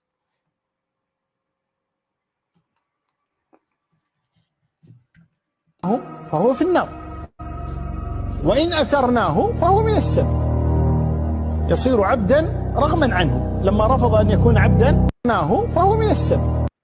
Yeah, salam to you, Sadiq Ali Sharian. Yeah, salam. يصير عبدا. Then it says, in such a case, he is forced into slavery. So when they catch such a person who fails to pay tax, who fails to worship God, he is going to be forced into slavery. رغما عنه لما رفض أن يكون عبدا. Then he says, since he refused to willingly become a respected slave of God, because these people, that is where Hamza Malik also got his inspiration from. That's how Hamza Malik calls himself a slave, because mushriks also call themselves slaves of God. They like the idea of slavery. They want to enslave people. Are you getting the point? They don't want to give you the liberation to have your free will. So they want to enslave you by force. And that's where Hamza Malik got his inspiration from. He agrees with the mushriks when they call themselves slaves of God. مكرما باختياره فسيكون عبدا.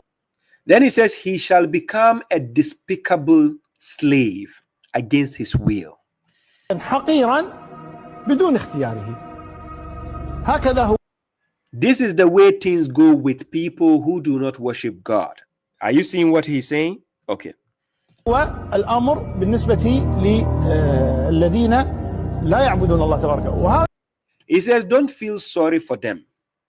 They are infidels who refuse to worship God. يعني لا تشفقوا عليهم. هؤلاء كفار. هؤلاء يرفضون أن يعبدوا الله تبارك وتعالى. يرفضون. Okay. Now, do you see the evil teachings he's giving out there? And this is some of the things that these people will say, and then people will hate Islam, whilst forgetting that they are actually hating the fake Islam, but they think that's a real Islam. This Islam the guy is preaching is not from God. And I'm going to show you a verse which contradicts what he is saying. Quran chapter 10, verse 99. Quran chapter 10, verse 99. I put the verse on the screen. Let's see what God says.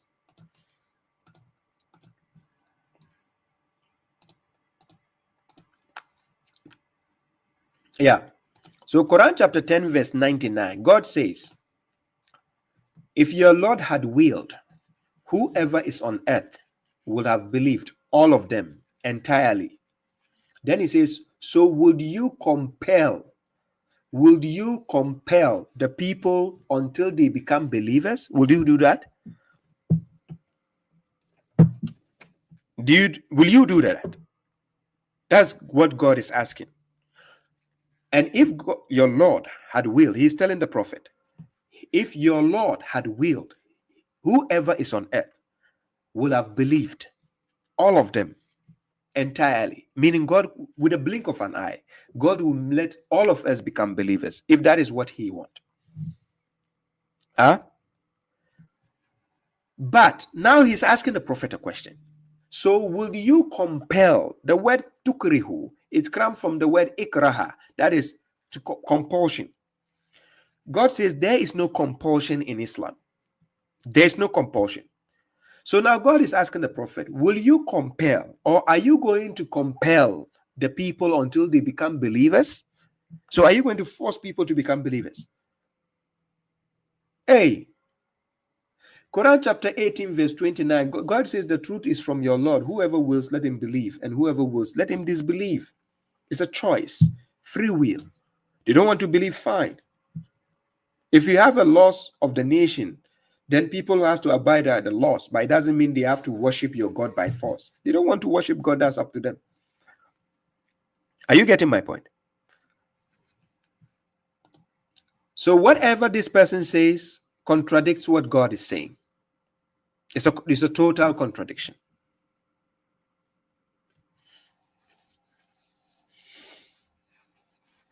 Okay. Now let's go to the next video. The next video is this one. And this one is actually funny. It is very, very funny. Muhammad sallallahu alaihi wasallam what do with Aisha. He saved her and he married her when she was 6 years old, and he lived with her when she reached the 9 years old. And then he had sex with her After that. When she ready. Yeah. When she ready, she menstruated at 9 and then he had sex. When she ready, and they know that she is ready, they have the physical relation. May I ask a question? Why do you consider that as I think that a 9-year-old is still a child, so I consider having sex with a 9-year-old to be pedophilia. But it has already passed that stage. It's not. She became an adult. She finished a stage and entered a new stage. With it, it is considered as an adult. She's physically grown. She has the ability to bear. Like if she gets married, she can get pregnant. Guys, did you hear what I just listened to? And I'm going to repeat what they just said, and I'm going to say the things they just said, and it is mind-boggling. I made a video on Zakir Naik. Zakir Naik said the same thing. This same thing, Zakir Naik said it before. But I'm going to repeat what they said, and you are going to be shook to the core. Yes. Now, listen. This is actually Muhammad sallallahu alaihi wasallam what do with Aisha. He is saying the Prophet Muhammad married Aisha. At which age did he marry Aisha, according to their garbage books? Now listen. He saved her, and he married her when she was 6 years old. And then he said he married her when she was 6 years old. By the way, they said his first wife was Khadija, and she was 45 years when she married the Prophet. According to them, the first wife of the Prophet was 45 years old. Was it 40 years or 45 years? They say Khadija was 20 years older, or 20, how many years older than the Prophet, right? Like 20 years, right? Okay, so they say Khadija was 45 years when he married her. Point of correction, if somebody can just correct me faster, I think it's between 45 or 40. So they said Khadija was older than him when he married her.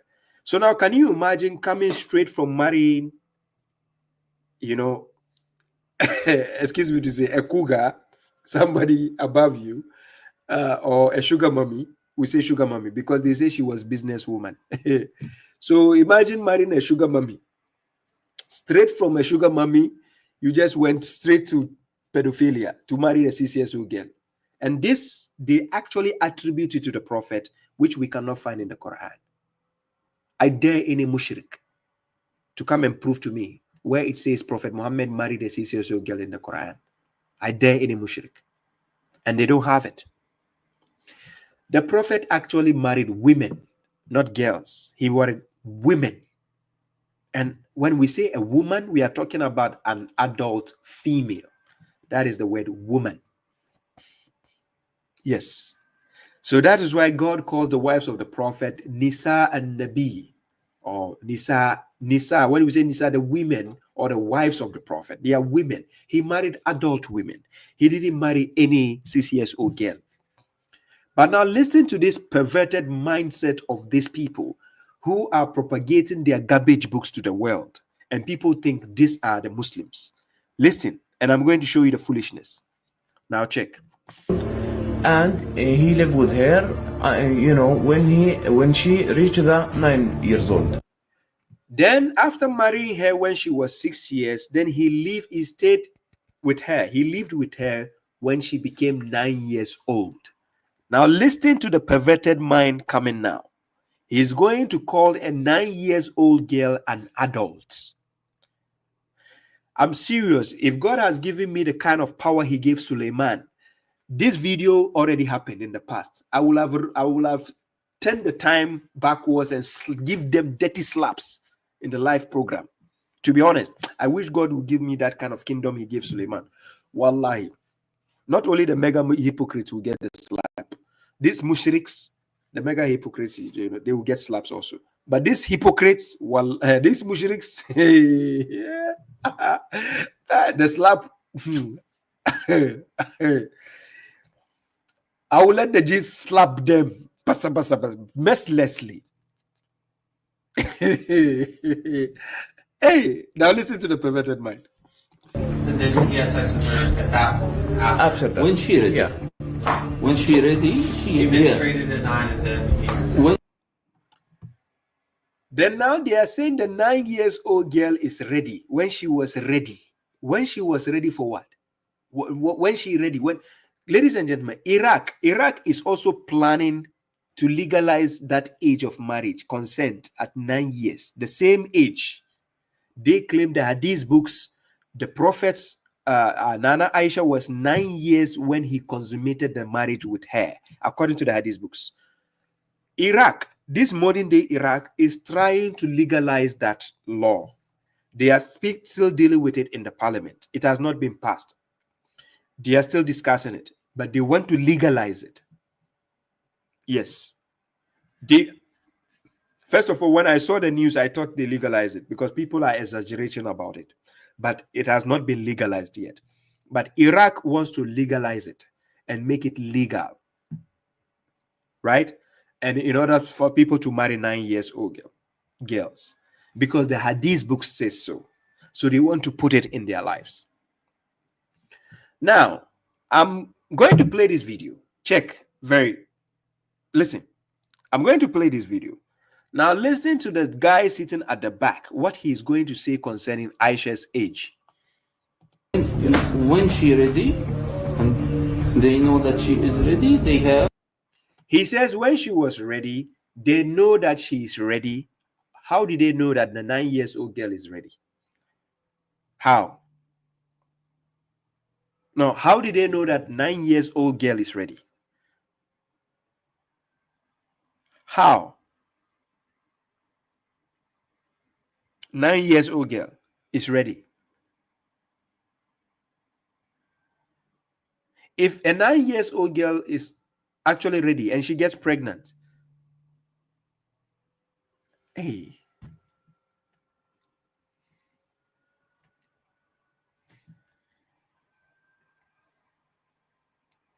do we even consider 9 years old girl as puberty age? Because the stages goes stage by stage. We have puberty age, then we go to the adolescent age, then we go to the teenage, we go, oh my God. Hey. And they are saying 9 years old when she is ready. When she's ready for what? The physical relation. May I ask a question? Why do you consider that as I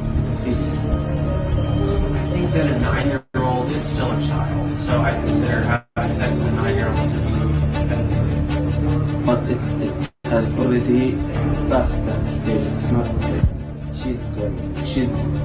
She became an adult. This foolish guy sitting at the back says 9 years old girl, she became an adult. Oh.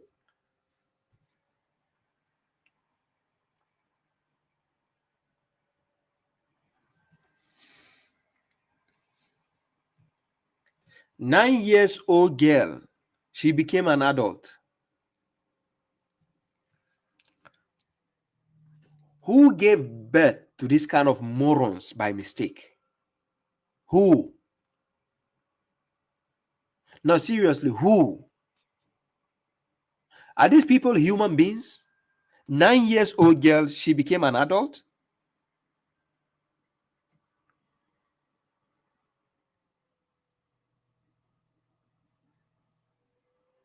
So 9-year-old girl became an adult.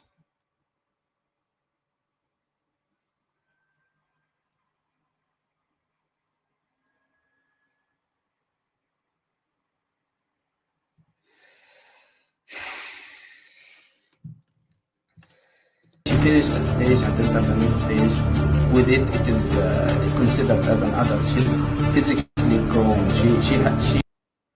And he goes ahead to say she's physically grown. Oh my God. Oh my God.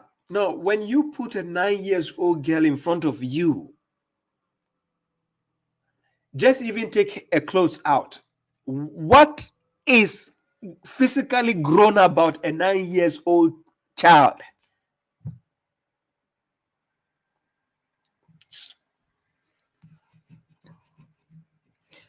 You know, the funny part is at the age, at the 9 years, that is when the child is even still having the heebie-jeebies. Because look, when kids are at that age, their mind is just confabulating, like mixed up, confusion, messed up. I'm serious. Like, you an adult, imagine you being like 50 years dealing with a 9-year-old child. What connection is there? No, even if it's not sexual, what discussion is there to do? A 50 years old man, what is he going to discuss with a 9-year-old child? What? In terms of love, in terms of logic, what is there to discuss? And then you are telling us 9-year-old child is adult? Hey,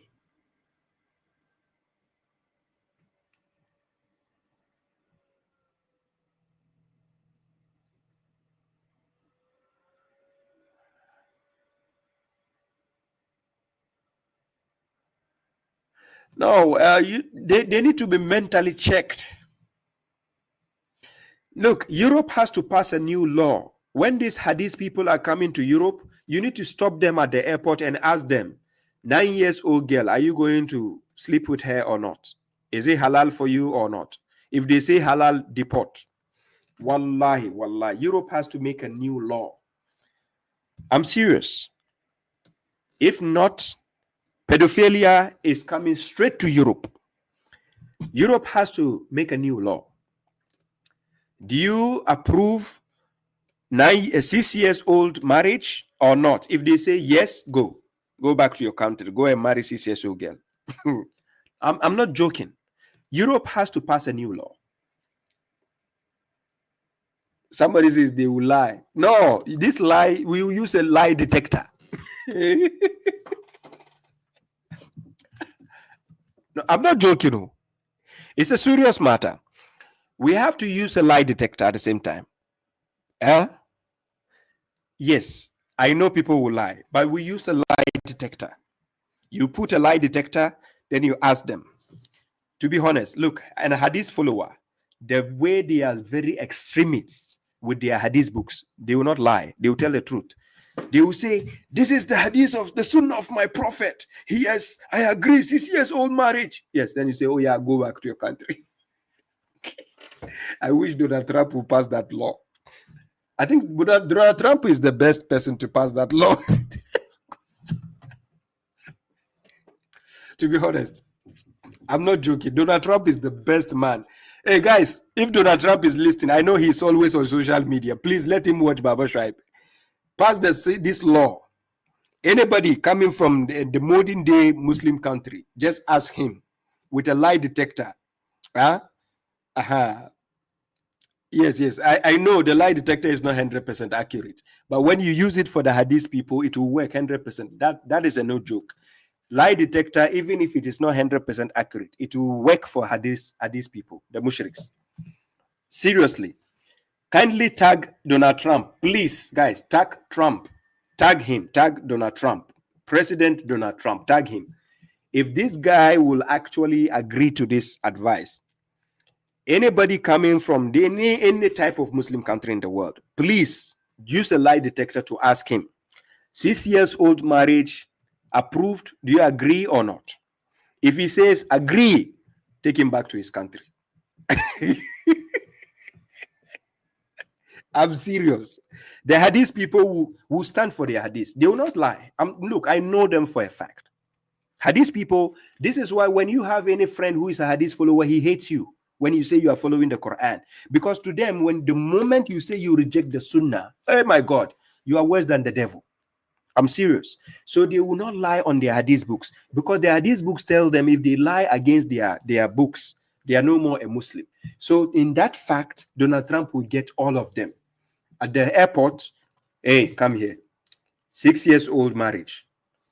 Do you say yes or no? If he say yes, hey, go back. Go back.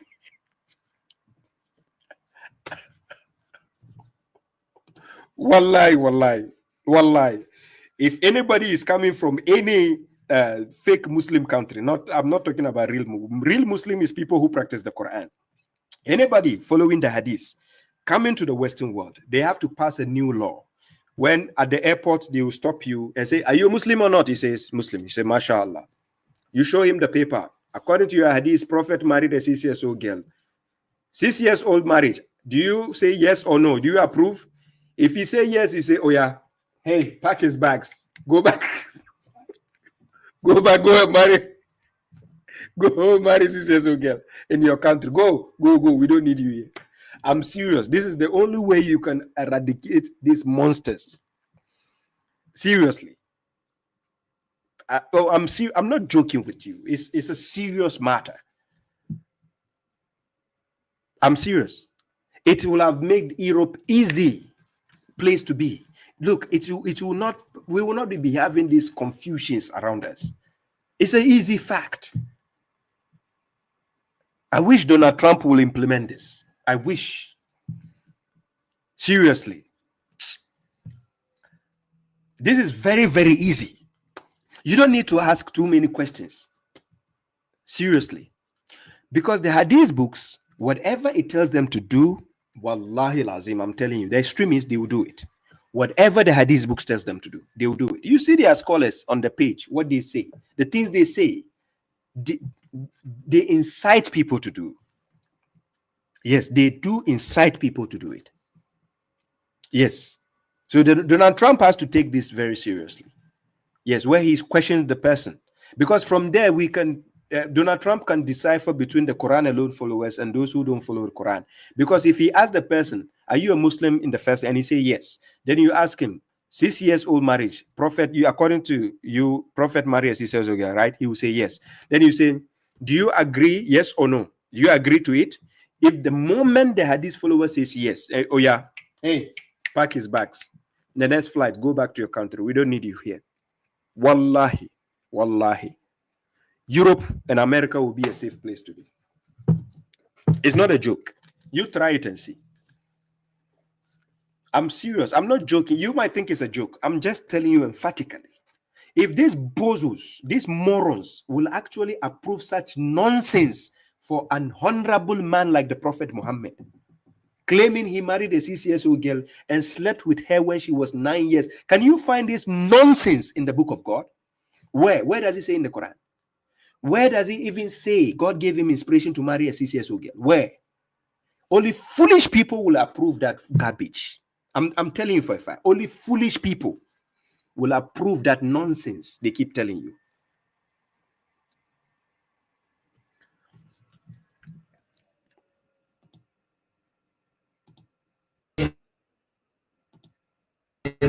Like if she gets married, she can get pregnant.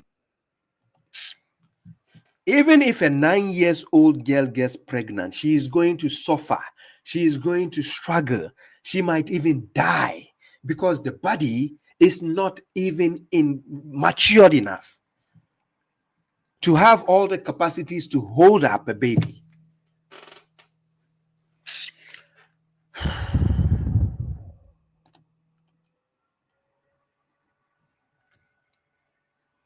If not a perverted mind, you will leave all these gorgeous women God created, people who are even overripe. We have people above their 20s, 30s, and so a lot of ladies around.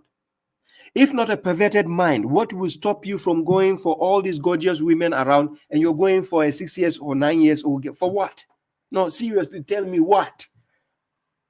So are you saying at the time of the prophet, all the women at that time, all the young ladies who were above their 20s were so kaput and corrupt and damaged that the prophet was lacking options? So now he has to marry a 6 years old girl.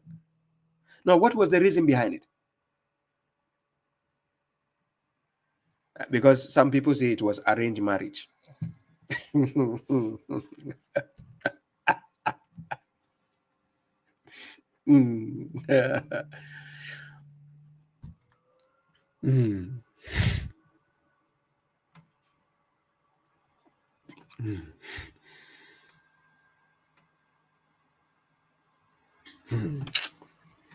But ladies and gentlemen, let me play my last video. The last video is this one. Asim Al-Hakim. World War III begins. Hide and run. What's your ruling on watching movies and skipping the haram part? Are you serious? No one can skip the haram parts. You're watching a movie. All of a sudden, a woman in a bikini comes up. What are you going to do? Astaghfirullah. Fast forward. Fast forward. No, it's not still there. Still there. If I ask you, what's the measurements of that woman, you would give it. Is it permissible to eat crocodile? Jazakallah khairan. You can eat it before it eats you. And I see a bug. Can I break my prayer? If the bug is bigger than you, probably yes, you can. A cockroach that you can do this with your hand and it goes away. It's not going to hunt you down. And it's not equipped with special skills and it will come after you. If the bug is a harmful animal or a harmful insect, like a scorpion, run. Don't play brave and just continue salat because we'll do your funeral a couple of hours later. No, run or try to kill it.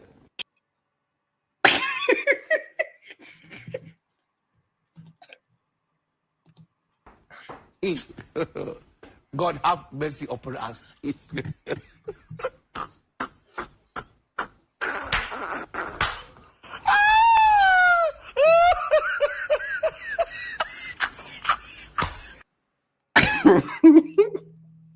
Hey, it's not easy. People called Asim Al-Hakim asking him these questions. And he's giving them counseling, their advice on what to do. Listen to the first question. Should we do if World War III begins? Hi. The person is asking him, what should we do if World War III begins? Is it a question you should ask a religious scholar? No, to be honest, is this a question you should ask a religious scholar? You're asking him, what should we do when World War III begins? Then he's saying, hide. He told him, hide. Or what? And run. Hide and run. This one, he doesn't need any hadith quotation. This is the favorite, the Mushrik of the Month. That is Asim Al-Hakim. If any time I have to play his video compared to any video, he's going to win. Hands down. What's your ruling on watching movies? So they ask him, what is their ruling on watching movies? And skipping the haram part. and skipping the haram part. Already the scholars are saying movies in general is haram. That's what they tell their followers, that in general movies are haram. That's what they said. Okay. Now the person is saying, if you're watching movies, what is the ruling when you are skipping the haram part? Meaning you can watch the parts which are not haram. Now listen to the ruling. Are you serious?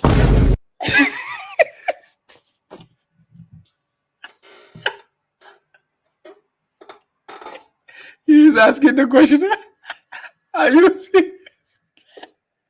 That is how dumb the mushriks are. These are the kind of questions they ask their scholars. I'm serious, to be honest.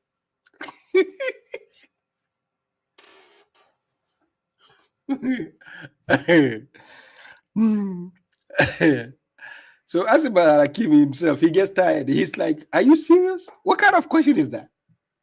Seriously. No one can skip the haram parts. Exactly.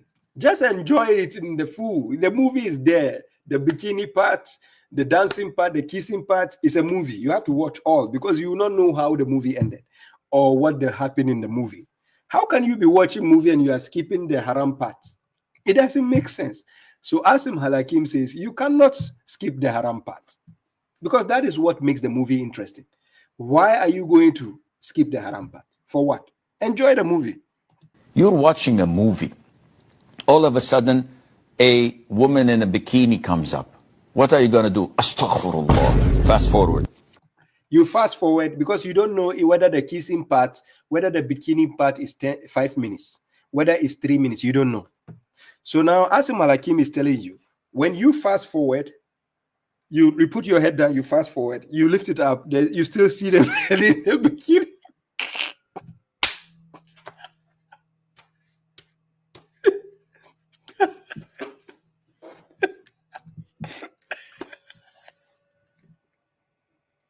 Oh my God. Oh my God. this part I agree with. No. How do you skip the haram part? Because if let's say the lady is naked for let's say five minutes of the movie, 5 minutes. So now you are going to skip because you don't even know if it's 5 minutes or 2 minutes nakedness.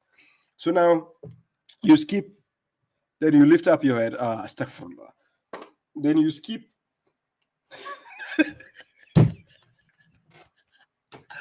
These mushriks, they don't cease to amaze me. They ask some of the dumbest questions. Both them and their scholars. I don't know what is wrong. Fast forward. No, it's not. Still there. Still there. If I ask you what's the measurement of that woman, you would give it.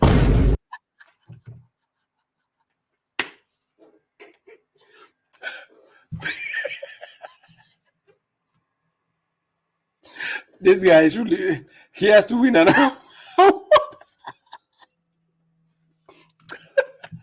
skip the haram part and no hadith. He didn't quote any hadith for that. Oh my God. Oh my God. How do you skip the haram part? What? What is wrong with these mushriks? Why skip the haram part? Is it permissible to eat crocodile? Jazakallah khairan. You can eat it before it eats you.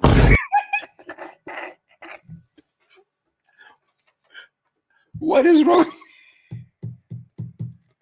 What is wrong with the mushriks? I'm serious. Yes, he's asking a scholar. Can we eat crocodile? He's oh my God. He says you can eat it before it eats you. The scholars, they know how their followers are very dumb. I'm serious. They know. They know.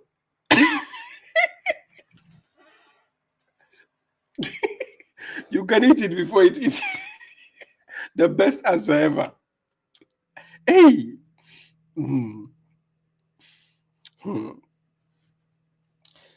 They have ideas for everything.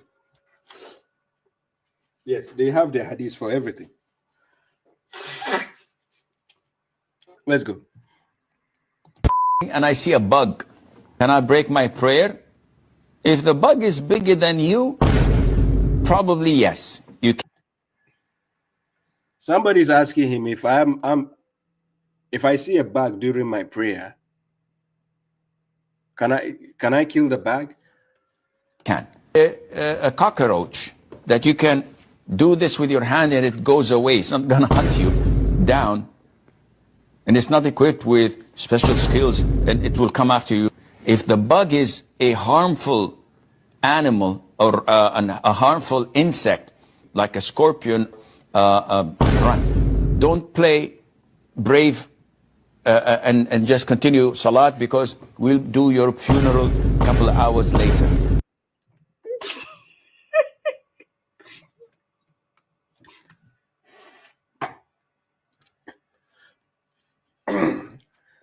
Guys, these same people say when you are praying, when they are praying, the mushriks, when they are praying together and somebody is dying, they will finish their prayer before they deal with the person who is dying. Yes, these people, when they are praying and somebody is standing with them and is dying, these people will finish their prayer before they deal with the person who is dying. Yes. Whilst forgetting that God is always available. You can go and come back and do your prayer. But they will leave the dead person dying and finish their prayer first. But now he is telling the person, if you see a bug, a scorpion or something, a snake or something, you have to run. Run. If you don't run, we'll be doing your funeral a couple of hours later. That's what he just told the guy. Now, the reason why the followers don't sit down to critically think the answers their scholars are giving them, how contradictive, and the problems with the doctrines they have been given, they think the scholars know it all. And what the scholars say is final. So they don't question them. They don't critically assess the scholars. They just listen and obey. They don't try to understand the conclusions. How did the scholar draw the conclusions and arriving at the said point? They don't ask. No, they are not willing to know that. They just respect the person's status as being a top scholar, being presented there, and he can speak about Islam, and does it. That's a big problem. No, run or try to kill it. So now he says, run or try to kill it. Ladies and gentlemen, this is the video for the Mushriks of the Month. Seriously. It's never easy being a mushrik. I've been there before. I know what it feels. Siraj Azrak says, called that the red flag man. Don't know why you call him mushriks. What kind of English are you speaking? Call him mushriks? How can I call one person mushriks? What's wrong with you? My phone number is up there. I'm putting my phone number. This is my phone number, by the way. For people who don't understand what I'm doing, you want to ask a question, can you call? You can call. The phone number is there. You can call on my WhatsApp. I might tolerate about 2 or 3 calls. Then I go to TikTok. I'll be on TikTok for like 2 hours because I have to go somewhere in the morning. So I have to leave early. So you can call.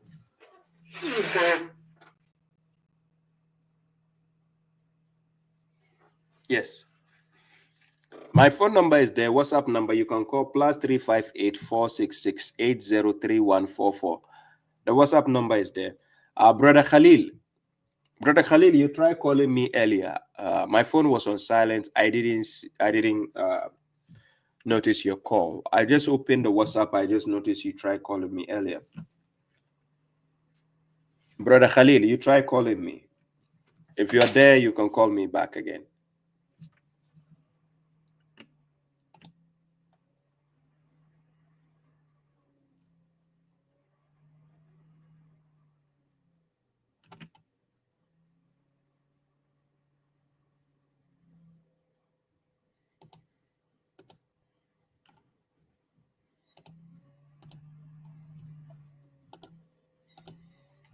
Brother Khalil.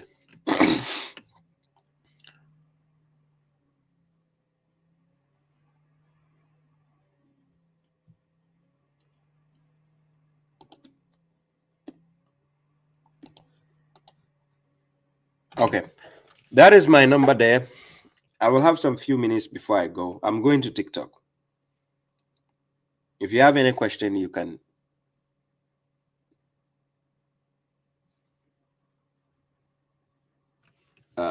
For those on TikTok, let me see. We have 56 people watching on TikTok. For those on YouTube and Facebook, let me see.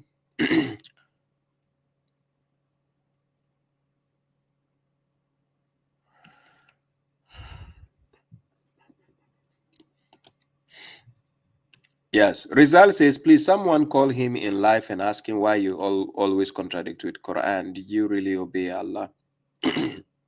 Yeah.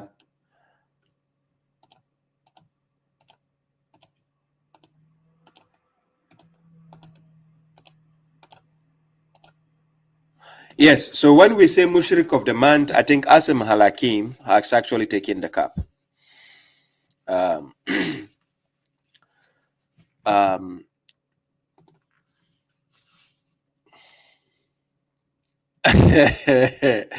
MFG, I see your comment. Yes, somebody call him, somebody stop him. Yes, somebody call, let them call. Quranic explanation says, thanks, Baba. Even though I don't agree with you on Salah, you are very logical and sound person, and I respect that. Salam. Thank you. I appreciate that. It is not by force to agree with a person, right? You can agree or disagree, so far as you don't call a person a liar. You might not agree with somebody because that is at that point, at that moment, maybe that is the level of understanding you have, right? Understand? But the moment you tag somebody as a misleader, a liar, then that means there's a problem. So when people tell me they don't agree with me, I don't have a problem. I don't have any qualms and beefs with people who say, I don't agree with you, Baba Shraib. You're free to decide. But the moment somebody will go on their platform and tag me as a misleader, a liar, a mischievous person, I call them cowards if they cannot come and face me. My phone number is there. All you can do to prove to my audience if I'm a liar is to call on my number, arrange for a dialogue, or you call me here right now and prove to me that I'm a liar. So my audience will actually know. Instead of going far away with your 20 audience, 20 viewers, 20 subscribers, you go and castigate my name. You understand? To lie about my reputation, that's foolishness. You understand? So those people who do that, I call them cowards. They have no balls. Because all it takes is just take Baba Scribes. Look, all of them know the days I do my program. I do every Wednesdays. If I don't get the chance to do a Wednesday program, I'll do it the next day, Thursday. But usually every Wednesday. So all it takes is just a phone call or join me on TikTok and prove Baba Scribe wrong. That's all I ask for. But I don't see them with balls. Call them the Mushriks, the mega hypocrite. None of them have the balls. None of them. Because I will actually set them up as scapegoats. I'll make them look like a fool. I'll actually mark it on the wall. I'll do that. If somebody says, I don't agree with you, but I don't have any problem. As a matter of fact, I'm not looking for everybody to agree with me. That is the point. You understand? I'm not looking for to say everybody to agree with me. No. The truth must always be the truth. I'm wearing a white shirt. I swear to God, this is a white shirt. Nobody on earth can prove me wrong that this is a white shirt. Does that mean I'm arrogant? So only fools will misunderstand these statements for arrogance. This is a white shirt. You see the white shirt? Wallahi lazim. Nobody in this universe can prove me wrong that this is a white shirt. Nobody. I repeat, nobody on this earth. This is a white shirt. Nobody can prove me. Does that mean I'm arrogant? This is just the blatant truth. But when people hate the bitter truth, they'd rather want you to sugarcoat with lies than they can accept you because the truth hurts their ego. So what they will do is, oh, he's arrogant. Oh, he thinks he's right. No, it's not about I think I'm right. Can you prove me wrong? That's the fact. So come and prove me wrong for my audience to see me. That, oh, Baba Shoaib is lying about this. He doesn't actually know about this. Oh, he just twisted this. That's what you do. Come, prove me wrong. But you don't have the balls. So what you do is you just insult me. So exactly. So you see, Quranic explanation is helping me. Of course, it's a joke, but this is the point. You see, he says, but it is not fully white, Baba. It got black and yellow on it too. So this is the argument of the argumentative person. So this is the kind of argument I want. Oh, it's not totally white, Baba. Listen to the English I used. I said this shirt is white. I didn't use the word entirely white. So when people don't understand where you are coming from, they twist the arguments. And that's exactly the no following closely, the ritual, no ritual group. That's the foolishness they keep doing. That's why I say, come and face Baba Shoaib. That's why I'll make you look like a fool. Because listening, when God says those who listen to the word and follow the best of it, those are the ones whom God has guided, and those are the ones who possess intelligence. When it comes to listening to a person, you need to put your intelligence at the highest level when you're listening to a person, because there's something you are looking for. Look at the choice of words a person is using. For instance, when I said this shirt is white, if I said this shirt is entirely white, that would be a contradictive statement, because everybody can see that it includes other things there. But I said this shirt is white. So every intellectual person watching knows this shirt is white. Argument stops there. But a foolish person will say, but Baba, look, in the front, there's black, so meaning Baba couldn't see that there's black here. We're talking about the shirt itself. We're not talking about entirely. So Baba Shoaib, God says in Quran chapter 41, verse 33, he says, "Waman ahsanu qawlan mimman da'a ila Allahi wa amila salihan wa qala innani minal muslimin." Now, God says, who is better in speech than one who invites to God and says, indeed I am of the and acts righteous and says, indeed I am of the submitters. You can never be better than such a person who is actually a Muslim, act righteous, and he actually invites to God. There's no way you can be better than that person. So when it comes to discernment, when a wise person is speaking, try to listen to the words he's using. That will determine your level of intellect when it comes to understanding, so that you don't twist his words. And I keep saying, Quran chapter 10, verse 82, God will enforce the truth with his words. Not my words, not Baba Shoaib's words, not your words, not anybody's words, but his words. Even if the criminals, who are they? Like the mega hypocrites, like the Mushriks, like the Christians. If Jesus never said he is God, they will say he is God. Yes. If God says Salah, yes, establish the Salah, establish the prayer. We saw in Quran chapter 4, verse 102, the prophet, God asked him, if you are among them, establish the Salat for them. The foolish people will now twist the words and say, no, it doesn't mean prayer. So it wasn't a prayer they were doing. He was just giving them a sermon. He was just preaching to them. Come, I'll put you on my live program. Prove to me where it says he has to read the verses of God to the people in the Salat. This following closely people, they say that Salat is a school session. Come, prove to me in my live session where it says it's a school session, where the prophet actually made a school and people are sitting down, or how people are sitting down, and he's teaching them on the drawing board. Because you say it's a school session, right? Okay, you say it's a following closely. Come and teach us how the following closely was done. Come, I dare you. And you say it's a duty, right?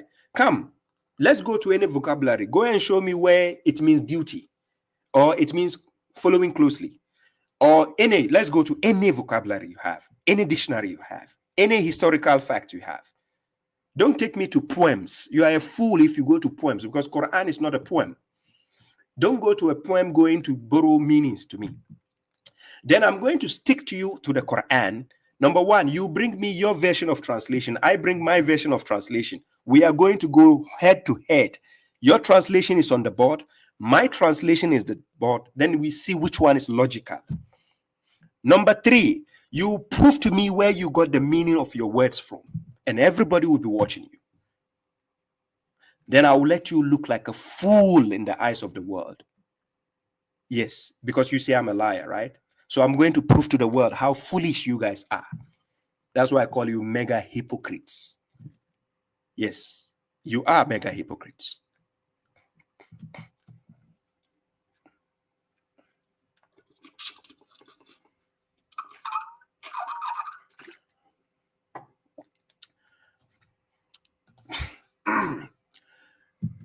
Quranic explanation, I don't have a problem with you.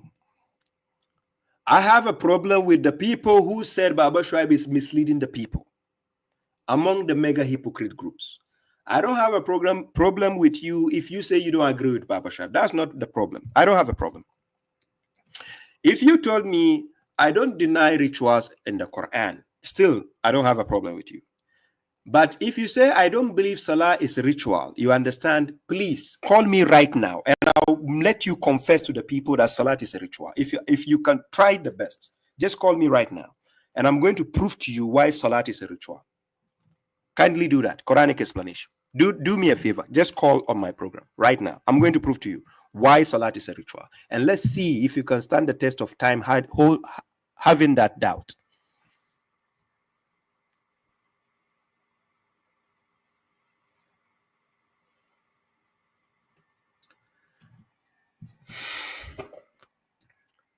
Quranic explanation. Please, if you want my audience to actually see that we are talking about the truth here, please call my number right now on WhatsApp and I'm going to prove to you why Salat is a ritual.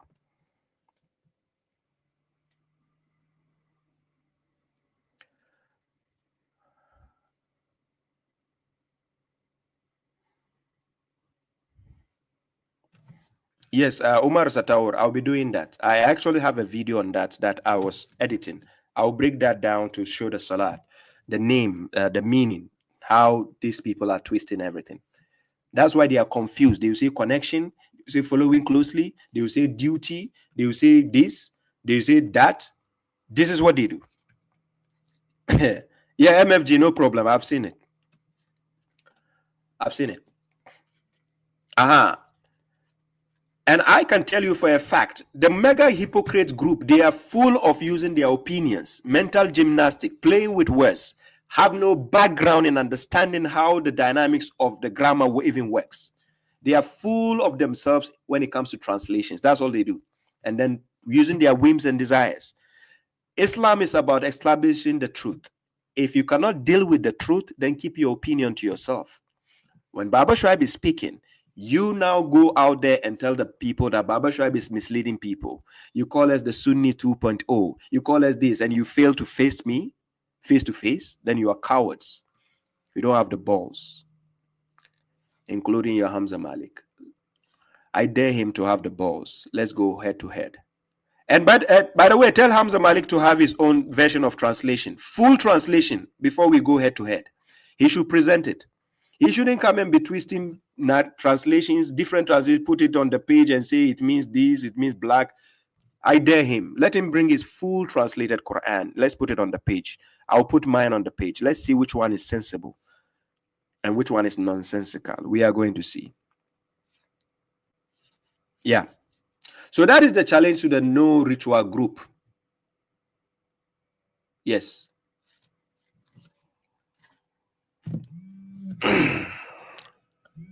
Murad, let me cancel your call and call you directly. It's coming on the phone. So Murad, somebody is calling Murad. Let me see.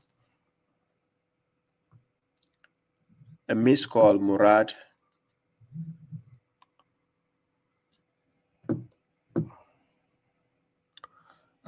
Wait a second.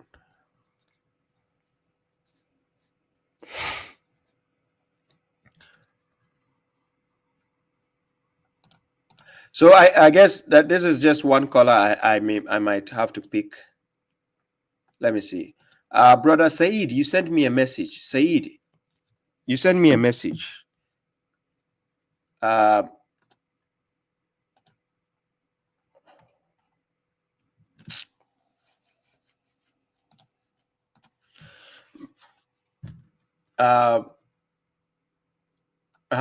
I call you back.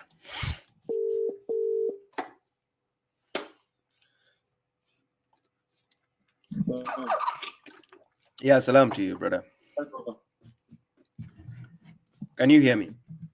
Yeah, I can hear you. Yeah, good. Have you called on my program before? Yeah, one time I did. We talked on the same subject. Which subject? Yeah, I think it was Salah as well. Yeah, it was Salah. No, I never talked to you about Salah. We spoke about the word haram. Oh yeah, we talked about it. Yeah, but we did talk about Salah. Yeah, well, I remember about the haram. I don't remember talking to you about Salah. Yeah, we did talk about haram as well. Yeah. Anyways, so the Salat, the point is, did it start with us or not? Sorry, what do you mean? The Salat. Are we the ones who were told to establish the Salat? Are we the first to be told to establish, or was it since the time of the prophets? Since humanity began. Okay. So throughout the Quran, God has been consistent by telling the prophets to establish Salat. He kept telling them, establish Salat, establish the Salat. So now, since he kept telling them establish Salat, is it a prescribed thing they have to do, or it's not a prescribed thing?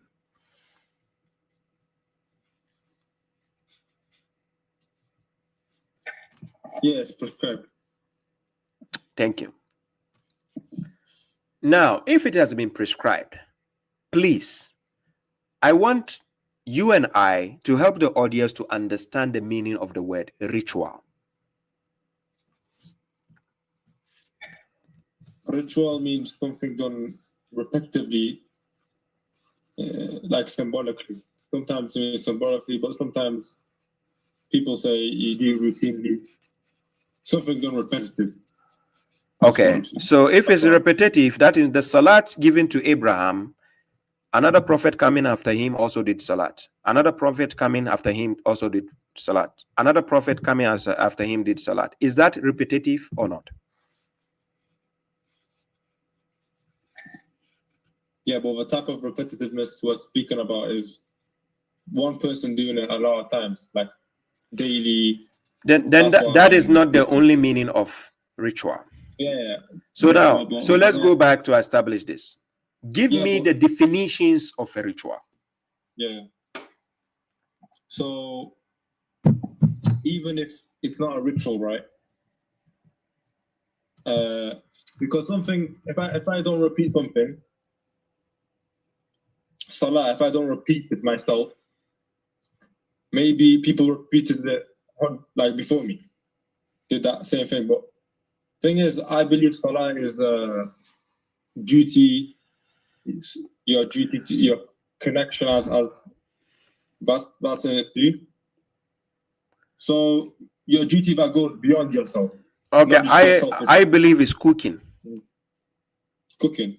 Yeah, I believe it's cooking. Well, if you're cooking for homeless people, poor people, for the sake of God, not because you're a selfish person, that could be a duty as well. It could be a salah.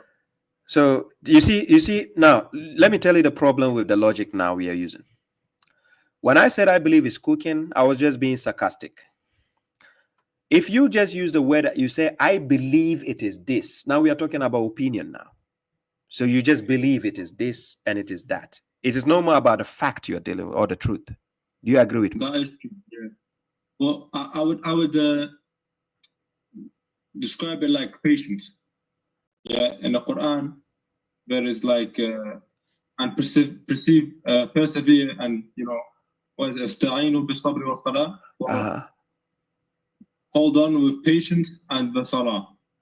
Yeah, but salah is an Arabic word. Can you give me the word in English? That's all I need. Well, I would say duty. It's not about you. There's other ways to render it. It's not like one way, but I think a good way to say in English is duty. Murad. So it's abstract now. It's Murad. not concrete. Murad. Yeah. It's a noun.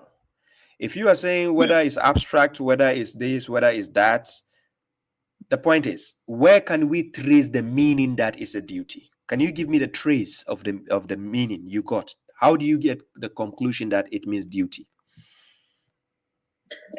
Oh, okay. So my methodology is we look throughout the Quran how this word is used, and if it's consistent, that makes a sense consistently, then that word is most likely to be correct. I can but put the problem with prayer. Yeah. The problem with prayer is not consistent, right? يصلون على النبي إن الله وملائكته يصلون على النبي. The salah here is not prayer. They say blessings, but the Sunnis, they say it's blessings upon the Prophet rather than prayers on the Prophet. We are talking about Aqimus Salat. We are not talking about Inna Allah wa malaikatahu yusalluna ala nabi. That is a different route altogether. I did a lecture on this. That one comes from the wasal. That is a connection. That is wasal. Salah comes from the word salawa. That is the root word. Salawa. The one you are seeing, Inna Allah wa malaikatahu yusalluna ala nabi, comes from the word wasala. There are two different words. Can I ask you a question? You can ask. Musallin, right? Do you think Musallin and Musallin are from the same root?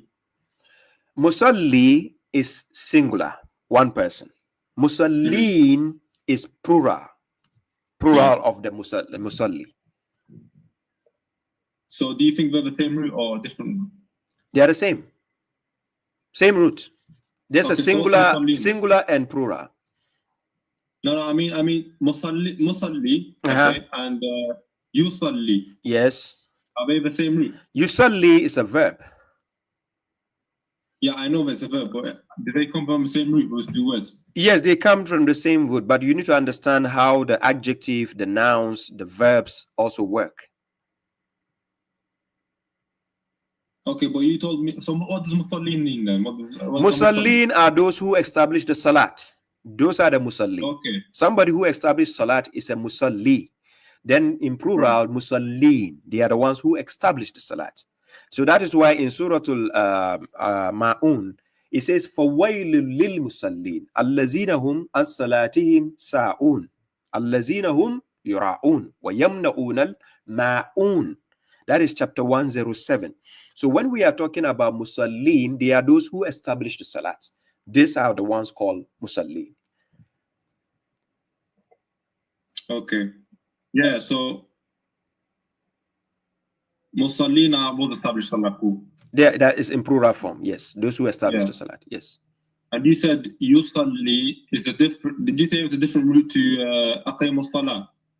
You said a different route. That's not what I said. Your question. Put your question right again. You asked me the word yusalli and musalli. Are they from the same root? Then I said yes. Then I said one is a verb. That is, yusalli is a verb, but it can be used as an adjective in the Quran at the same time. Yeah, but musallin is someone who acts the verb. Yes, thank you. So if you yusalli, you act prayer, right? If you yusalli, you act what?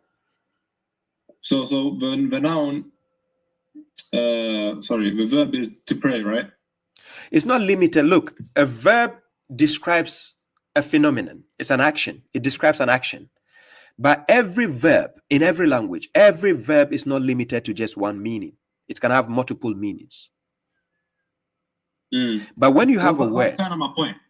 Yes, but when you have a word, let me clarify this point. If you have a word, it has a seed, and the seed germinates, and it gets the roots, and the roots germinate. It has the stem, and it germinates. It starts having branches, but the branches are still connected to the tree, and it goes back to the root. So now, when we say worship, it's still connected to the word salah. When we say pray, it's still connected to the word salah. You understand? When we say communicate, it's still connected with the word salah, because you're communicating with God and you're communicating with the congregation at the same time. And you are even communicating with yourself, because when you are reading the verses of God, it's a word of God coming to you. It's a communication from God to you. So it's a two-way communication, or it can be even three-way communication. So that is why God says we should not approach the salat whilst we are intoxicated, so that we know what we are saying. Because the salat includes the act of speaking. You are going to be speaking in your salat. You are going to be saying things to God at the same time. After reciting the verses, when you prostrate, you are going to be supplicating. You are going to give thanksgiving to God. You are going to sing praises to God at the same time. So it includes speaking during that time. So now, when we say a root word is determining where a word emanated from. Then you can know the branches of that word, how it is connected. Now, if somebody says salat means duty, I want to know, since when did the word salat means duty, and where can we trace back to the roots to mean duty? So the word salawa, that is a root word. When did the word salawa become or mean duty? When? In which vocabulary? In which kamus? In which dictionary? Yeah. When? Okay. So if you go literally, it would be connection. But the act of performing your duty, it is a connection with God. So it's like. So what does the word wasal? What the word wasala? What does it mean? Wasal means to arrive, right? Is that the only meaning? That's what I understand. That's what I understand from wasal. Unless. Do you know the thing in the Quran, the alif which has the wasl on top of it? There's something we call the wasla. Awesome. The wasla on top of it. When you take the Quran, they wrote something like a swad on top of an alif. Oh, alif al-wasl. Yes. This wasla this wasla you are seeing on top. Do you know what it means? It means if you recite it's silent. Like. Yes, but do you know what it means? The diacritic mark you see on top, it means a connection. They use it to connect. I thought salawa was connection, like connection. You mean what? I thought sad lam wa was connection. It doesn't mean connection. The word wa sala is rather connection, to connect, to join something, to unite something, to link something. That is wa sala. But when we say sala wa, it doesn't mean connection. They look alike. What does salawa mean? That I just told you. It's an act of communicating. It's an act of prayer. It's an act of worship. That is salawah. So the communication is a link between you and God and you and the people. It's not only one way or to yourself. Because when the act of prayer, what is the meaning of prayer? Prayer means communication with a deity. That is what prayer means. So we establish the salat for whose remembrance. Why do we establish the salat? We establish the salat for the remembrance of God. So that is why God says in Quran chapter 2 verse 152, remember me and I will remember you. Because that is the time he has actually put, because he knows we have other activities. I might be busy from remembering God. I might be busy with my kids. I might be busy with my job. I might be busy with other activities. So God actually now gave me a fixed time where I can now have the focus of coming to him, purify myself by doing the wash up. Then I come and stand and have that, bond with God at that time. I communicate with God. I pray to God. I worship God. Then we have all of a sudden somebody just say, I don't agree with prayer. So salah means duty. Salah means following closely. Salah means, okay, I'm daring those people. Prove to me where salah means duty, where salah means following closely, in which vocabulary, in which dictionary. Let's go anywhere you want. Prove to me where it means that. Yeah, but don't you agree that words change meaning over time? But still prove to me. Prove to me how it changed and it now became duty. Just prove to me, logically. Well, the thing is, meanings get lost. If the whole tradition of Islam, right, we have Sunni Islam, Shia Islam, all of them say that Salah is prayer, then the meaning will eventually get lost. People will forget it. Right? Okay, the Sunnis told us Quran means Quran. Does that mean Quran is fake?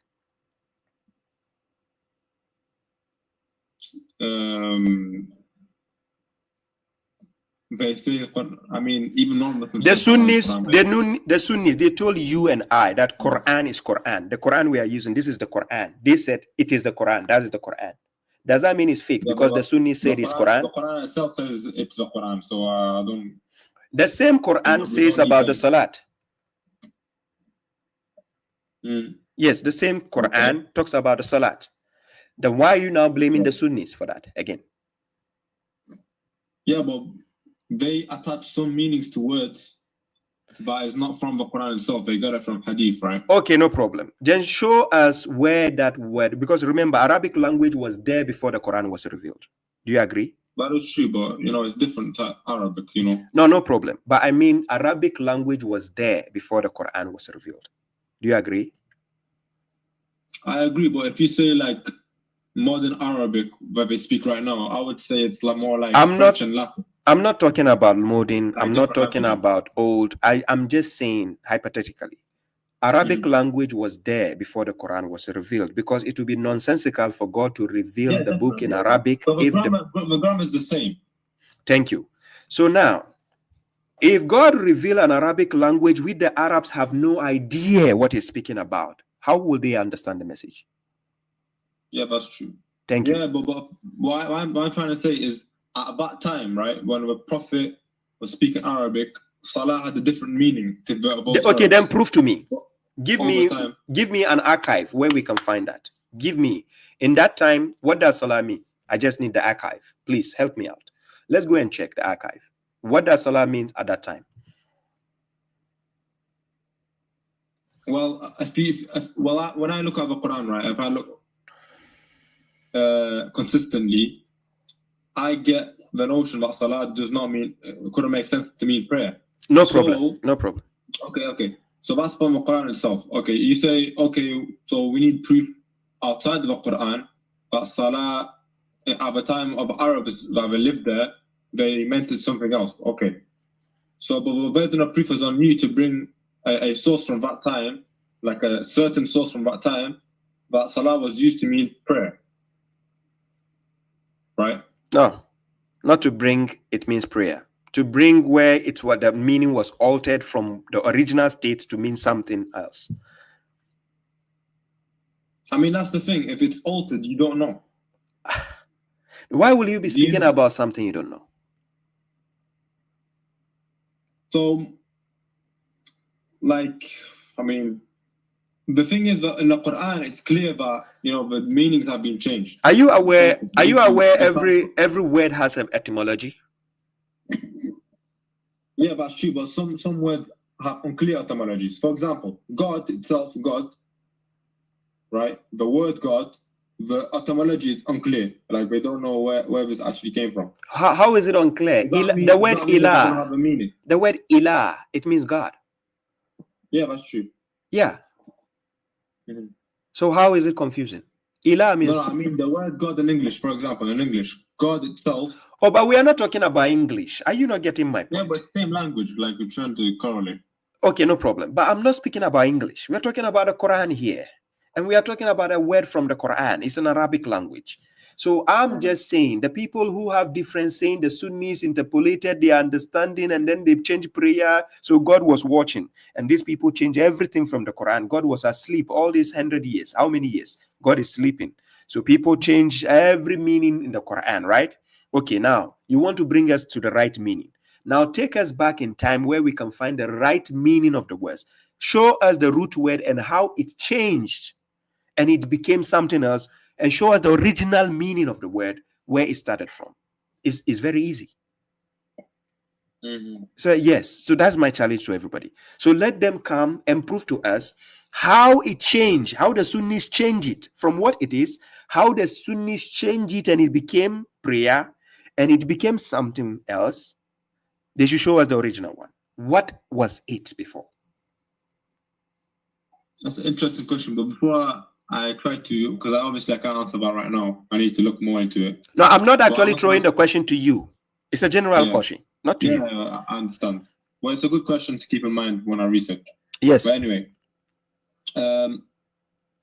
you said, for a verb, it's not like if salah, yatalli, it doesn't mean that the verb needs to be one meaning. Exactly.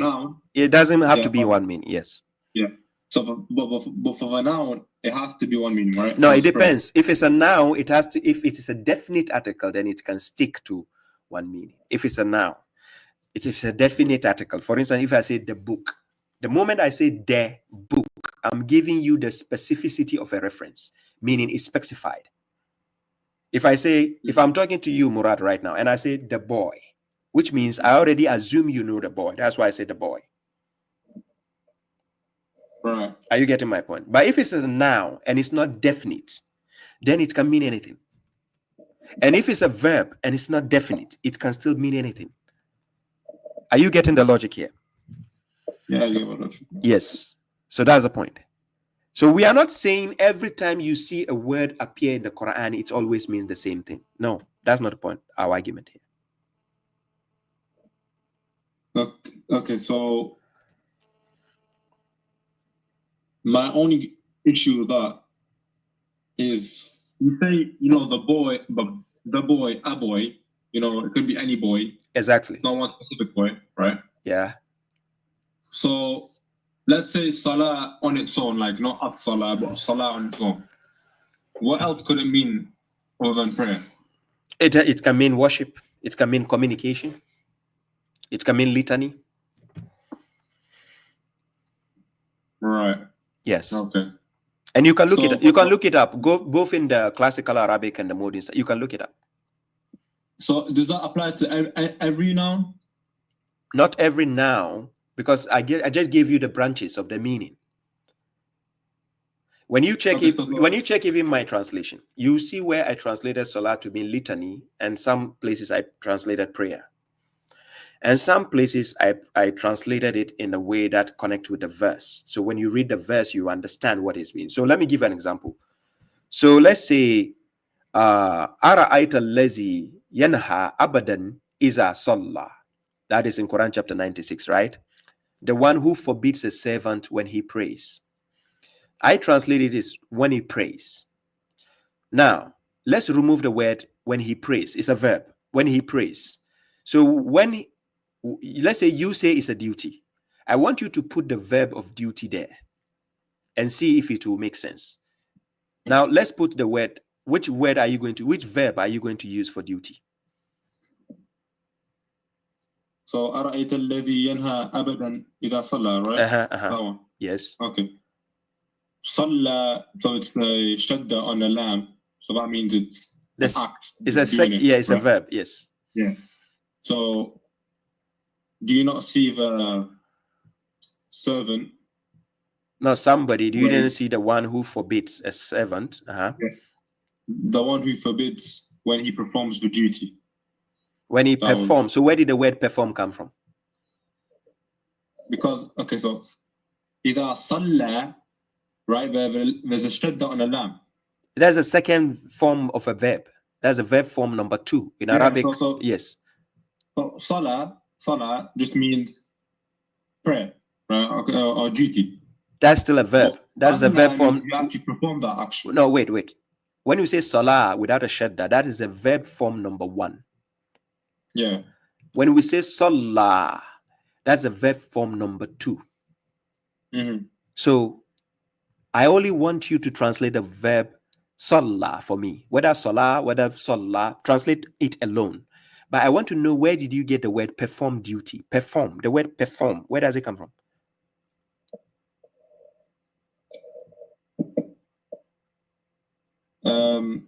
Am I mistaken to say that in that specific verse, the lamb on Salah has a shadda on it? The lamb has shadda, yes. It's a verb form number 2, because so God is... what verb form number 2, right? Yes. What does that mean? Why is it different from verb form number 1? It's a big difference. That is something you need to study and understand why that is a difference. What I understand from the difference is verb form number 1 is, you know, let's go by prayer, for example, right? Verb form number 1 would be, I don't even know, man. It doesn't really exist in the Quran. It's salah. Salah. Yes, salah without a shadda. Yeah, salah. That is number 1. And is it used as a verb?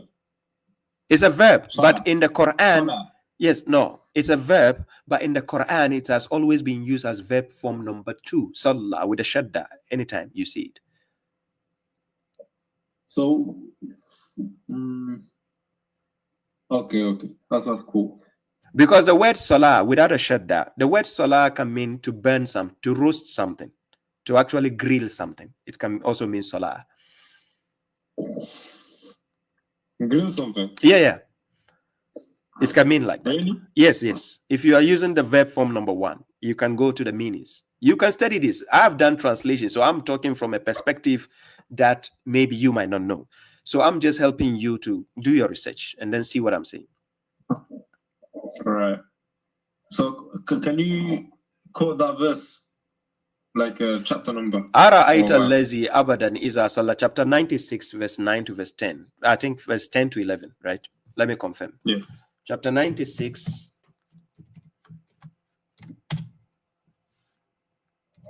Yes, chapter 96, verse 9 to 10. Ara'aita allazi yanha abadan iza salla. Abadan iza salla, yeah. So I want the people who follow closely, who do the connection, who do any other thing. You say Salah means that. I dare them to come and face me, and then we are going to put them to the test. Let them put their meaning there. The one who forbids a servant, then we see the verb they put there. When he connects, when he follow closely, when he perform duty, then I'm going to test them and see their logic, if they can stand the test of time. Let's see if their logic will stand the test of time. They have to prove to us how the verb form number 2 changed from number 1, became number 2, and what does it mean?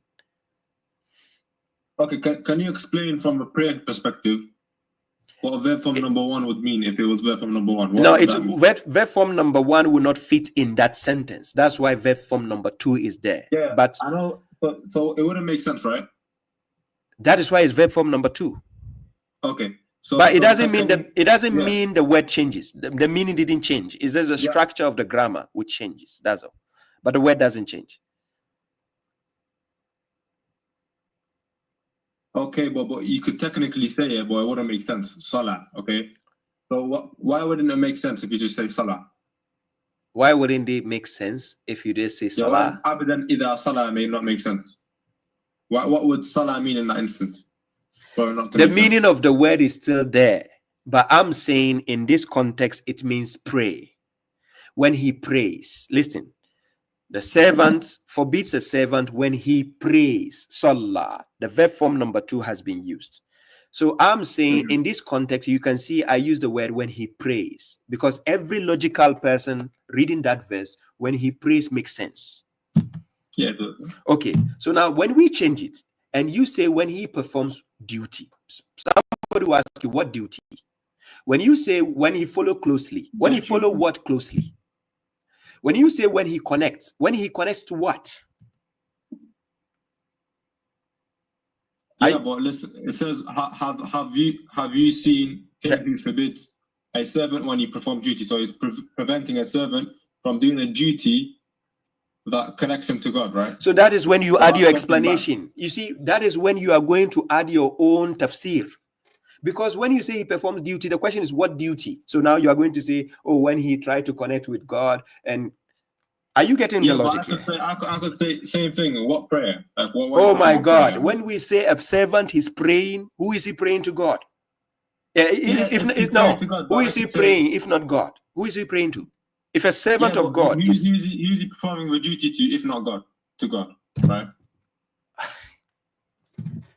Everyone's duty is different to society. That is why I ask you, where does the word salawah means duty? Can you prove that to us? Where it means duty? Because if you just cherry pick and put the meaning you like. The thing is, Baba, why I understand from your methodology is yours cherry picking. My methodology is I go through the Quran. Does that make sense in every instance? If so, that word must be correct. Okay. Let's use your logic. I'm going to use the word cooking. When he cooks. Cooking, yeah. Have you seen the one who forbids a servant when he cooks? Does it make sense? Okay, you can say in this context, it would make sense. But you need to prove throughout the Quran that cooks would make sense in the place of salah. That is not how it works, for God's sake. If you saying it makes sense, it's making the argument even foolish. Stop saying it makes sense. Because the point is, in its context, it could make sense. But the thing is, would it make sense throughout? But there is not even about the throughout. What logic are you guys using? Please, Murad, let's make it easy. I'm ending the conversation. I dare you to translate the Quran in full. You bring it. Let's have a discussion. Thank you. Thank you, fam. Thank you. Salam. Salam.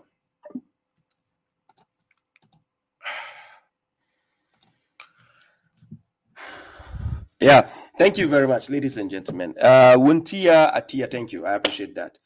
Abu Salam Ali says he is not knowledgeable yet, making conclusion. Yes, yeah. Naurin Pokoyo says, I hope Sam Gerans could be in this kind of. I would love to have a person like Sam Gerans in on the platform having a discussion. I would love to have anybody who has ever translated the Quran and he's a Quran alone follower, whether he translates duty, following closely. I would love to have those people in the discussion. I just want to prove to you guys a point. I wish they would extend hands. Let's have a discussion. Wallahi, bring to me anybody who has translated the Quran. I just want to prove to you, the audience, something which is fishy, something going on, a problem with the way people play with words. They think when we are talking about the words of God, it's a joke. You just cherry pick and put what you like. Oh, it makes sense? Since it makes sense, yeah, we go with it. Just like Maverick says, so far as you can let it mean anything you want it to mean, so far as you can prove it. So if I can prove that it means cooking, it's cooking. It doesn't care. It doesn't matter what the root word means. So we just let it mean cooking. Yeah, cooking sounds okay. Yeah. So have you seen the one who forbids a servant when he cooks? Yeah, it makes sense. Yeah, let's go with that one. That's what the following closely people do. Ladies and gentlemen, this is Baba Shoaib, the correctional officer. I need to end the topic here. It's over 3 hours. I'm going to TikTok. Kindly join me. I might not be there for long. Murad says, but you can't prove it means cooking. I don't need to prove that to you because it's a foolish argument. Why should I prove to you it means cooking? I already know what salat means. So now why will I go and prove to you it means cooking? I was only playing with your conscience by saying, can I let it mean cooking? And then you said it makes sense. What? No, it doesn't make sense. Anyways, Murad, thank you for your time. Thank you for the discussion, right? I appreciate it. Thank you very much, Baba Seidu. Thank you. I appreciate the support. Muntia says the guy is out of coverage. Is not your match. Yeah, well, I don't think Murad came as to be my match or a rival or argument. It just come to to have a discussion. So, ladies and gentlemen, this is where I bring the topic to an end. In case I miss any question, I apologize because I was very focused.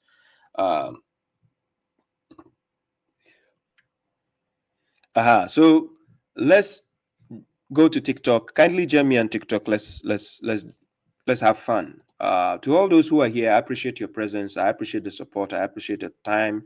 Thank you all, ladies and gentlemen. Peace to you, Helal Ahmed. Peace to you, Quran Explanation, Murad, Omar Sataur. Thank you. Yes, that is the point. Omar Satauru says, yes, enjoy when it can be peaceful and respectful. Always.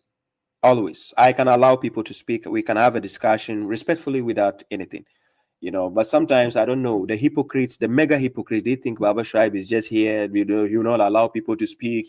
No, I don't do that. I had Brother Naveed on my program respectfully. I had people respectfully. It's only my oppositions who always have the heebie-jeebies. I don't usually have any issue. I can have a civilized dialogue with anybody. Come on, I do have civilized discussion with mushriks and whatever, and you think I cannot have discussion with anybody? Anybody, I can have a civilized discussion. But the point is, my enemies, my oppositions are always scared. Because logically, I'll put them in the tightest corner to make them look foolish. They don't like it. Thank you very much, Abdul Samad Adam. Thank you. I appreciate that. God bless you. Brother Khalil, I'm going to the TikTok. So if you can join me there, thank you. I appreciate that. Murad says, respect my brother. God guide us on the straight path. Inshallah. God guide us. Thank you, Baba Sidu. Thank you.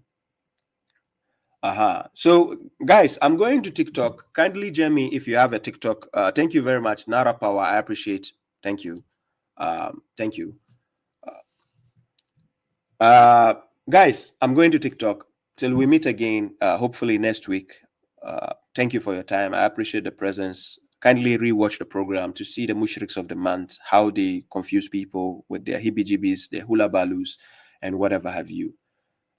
This is where Baba Shai brings the topic to an end.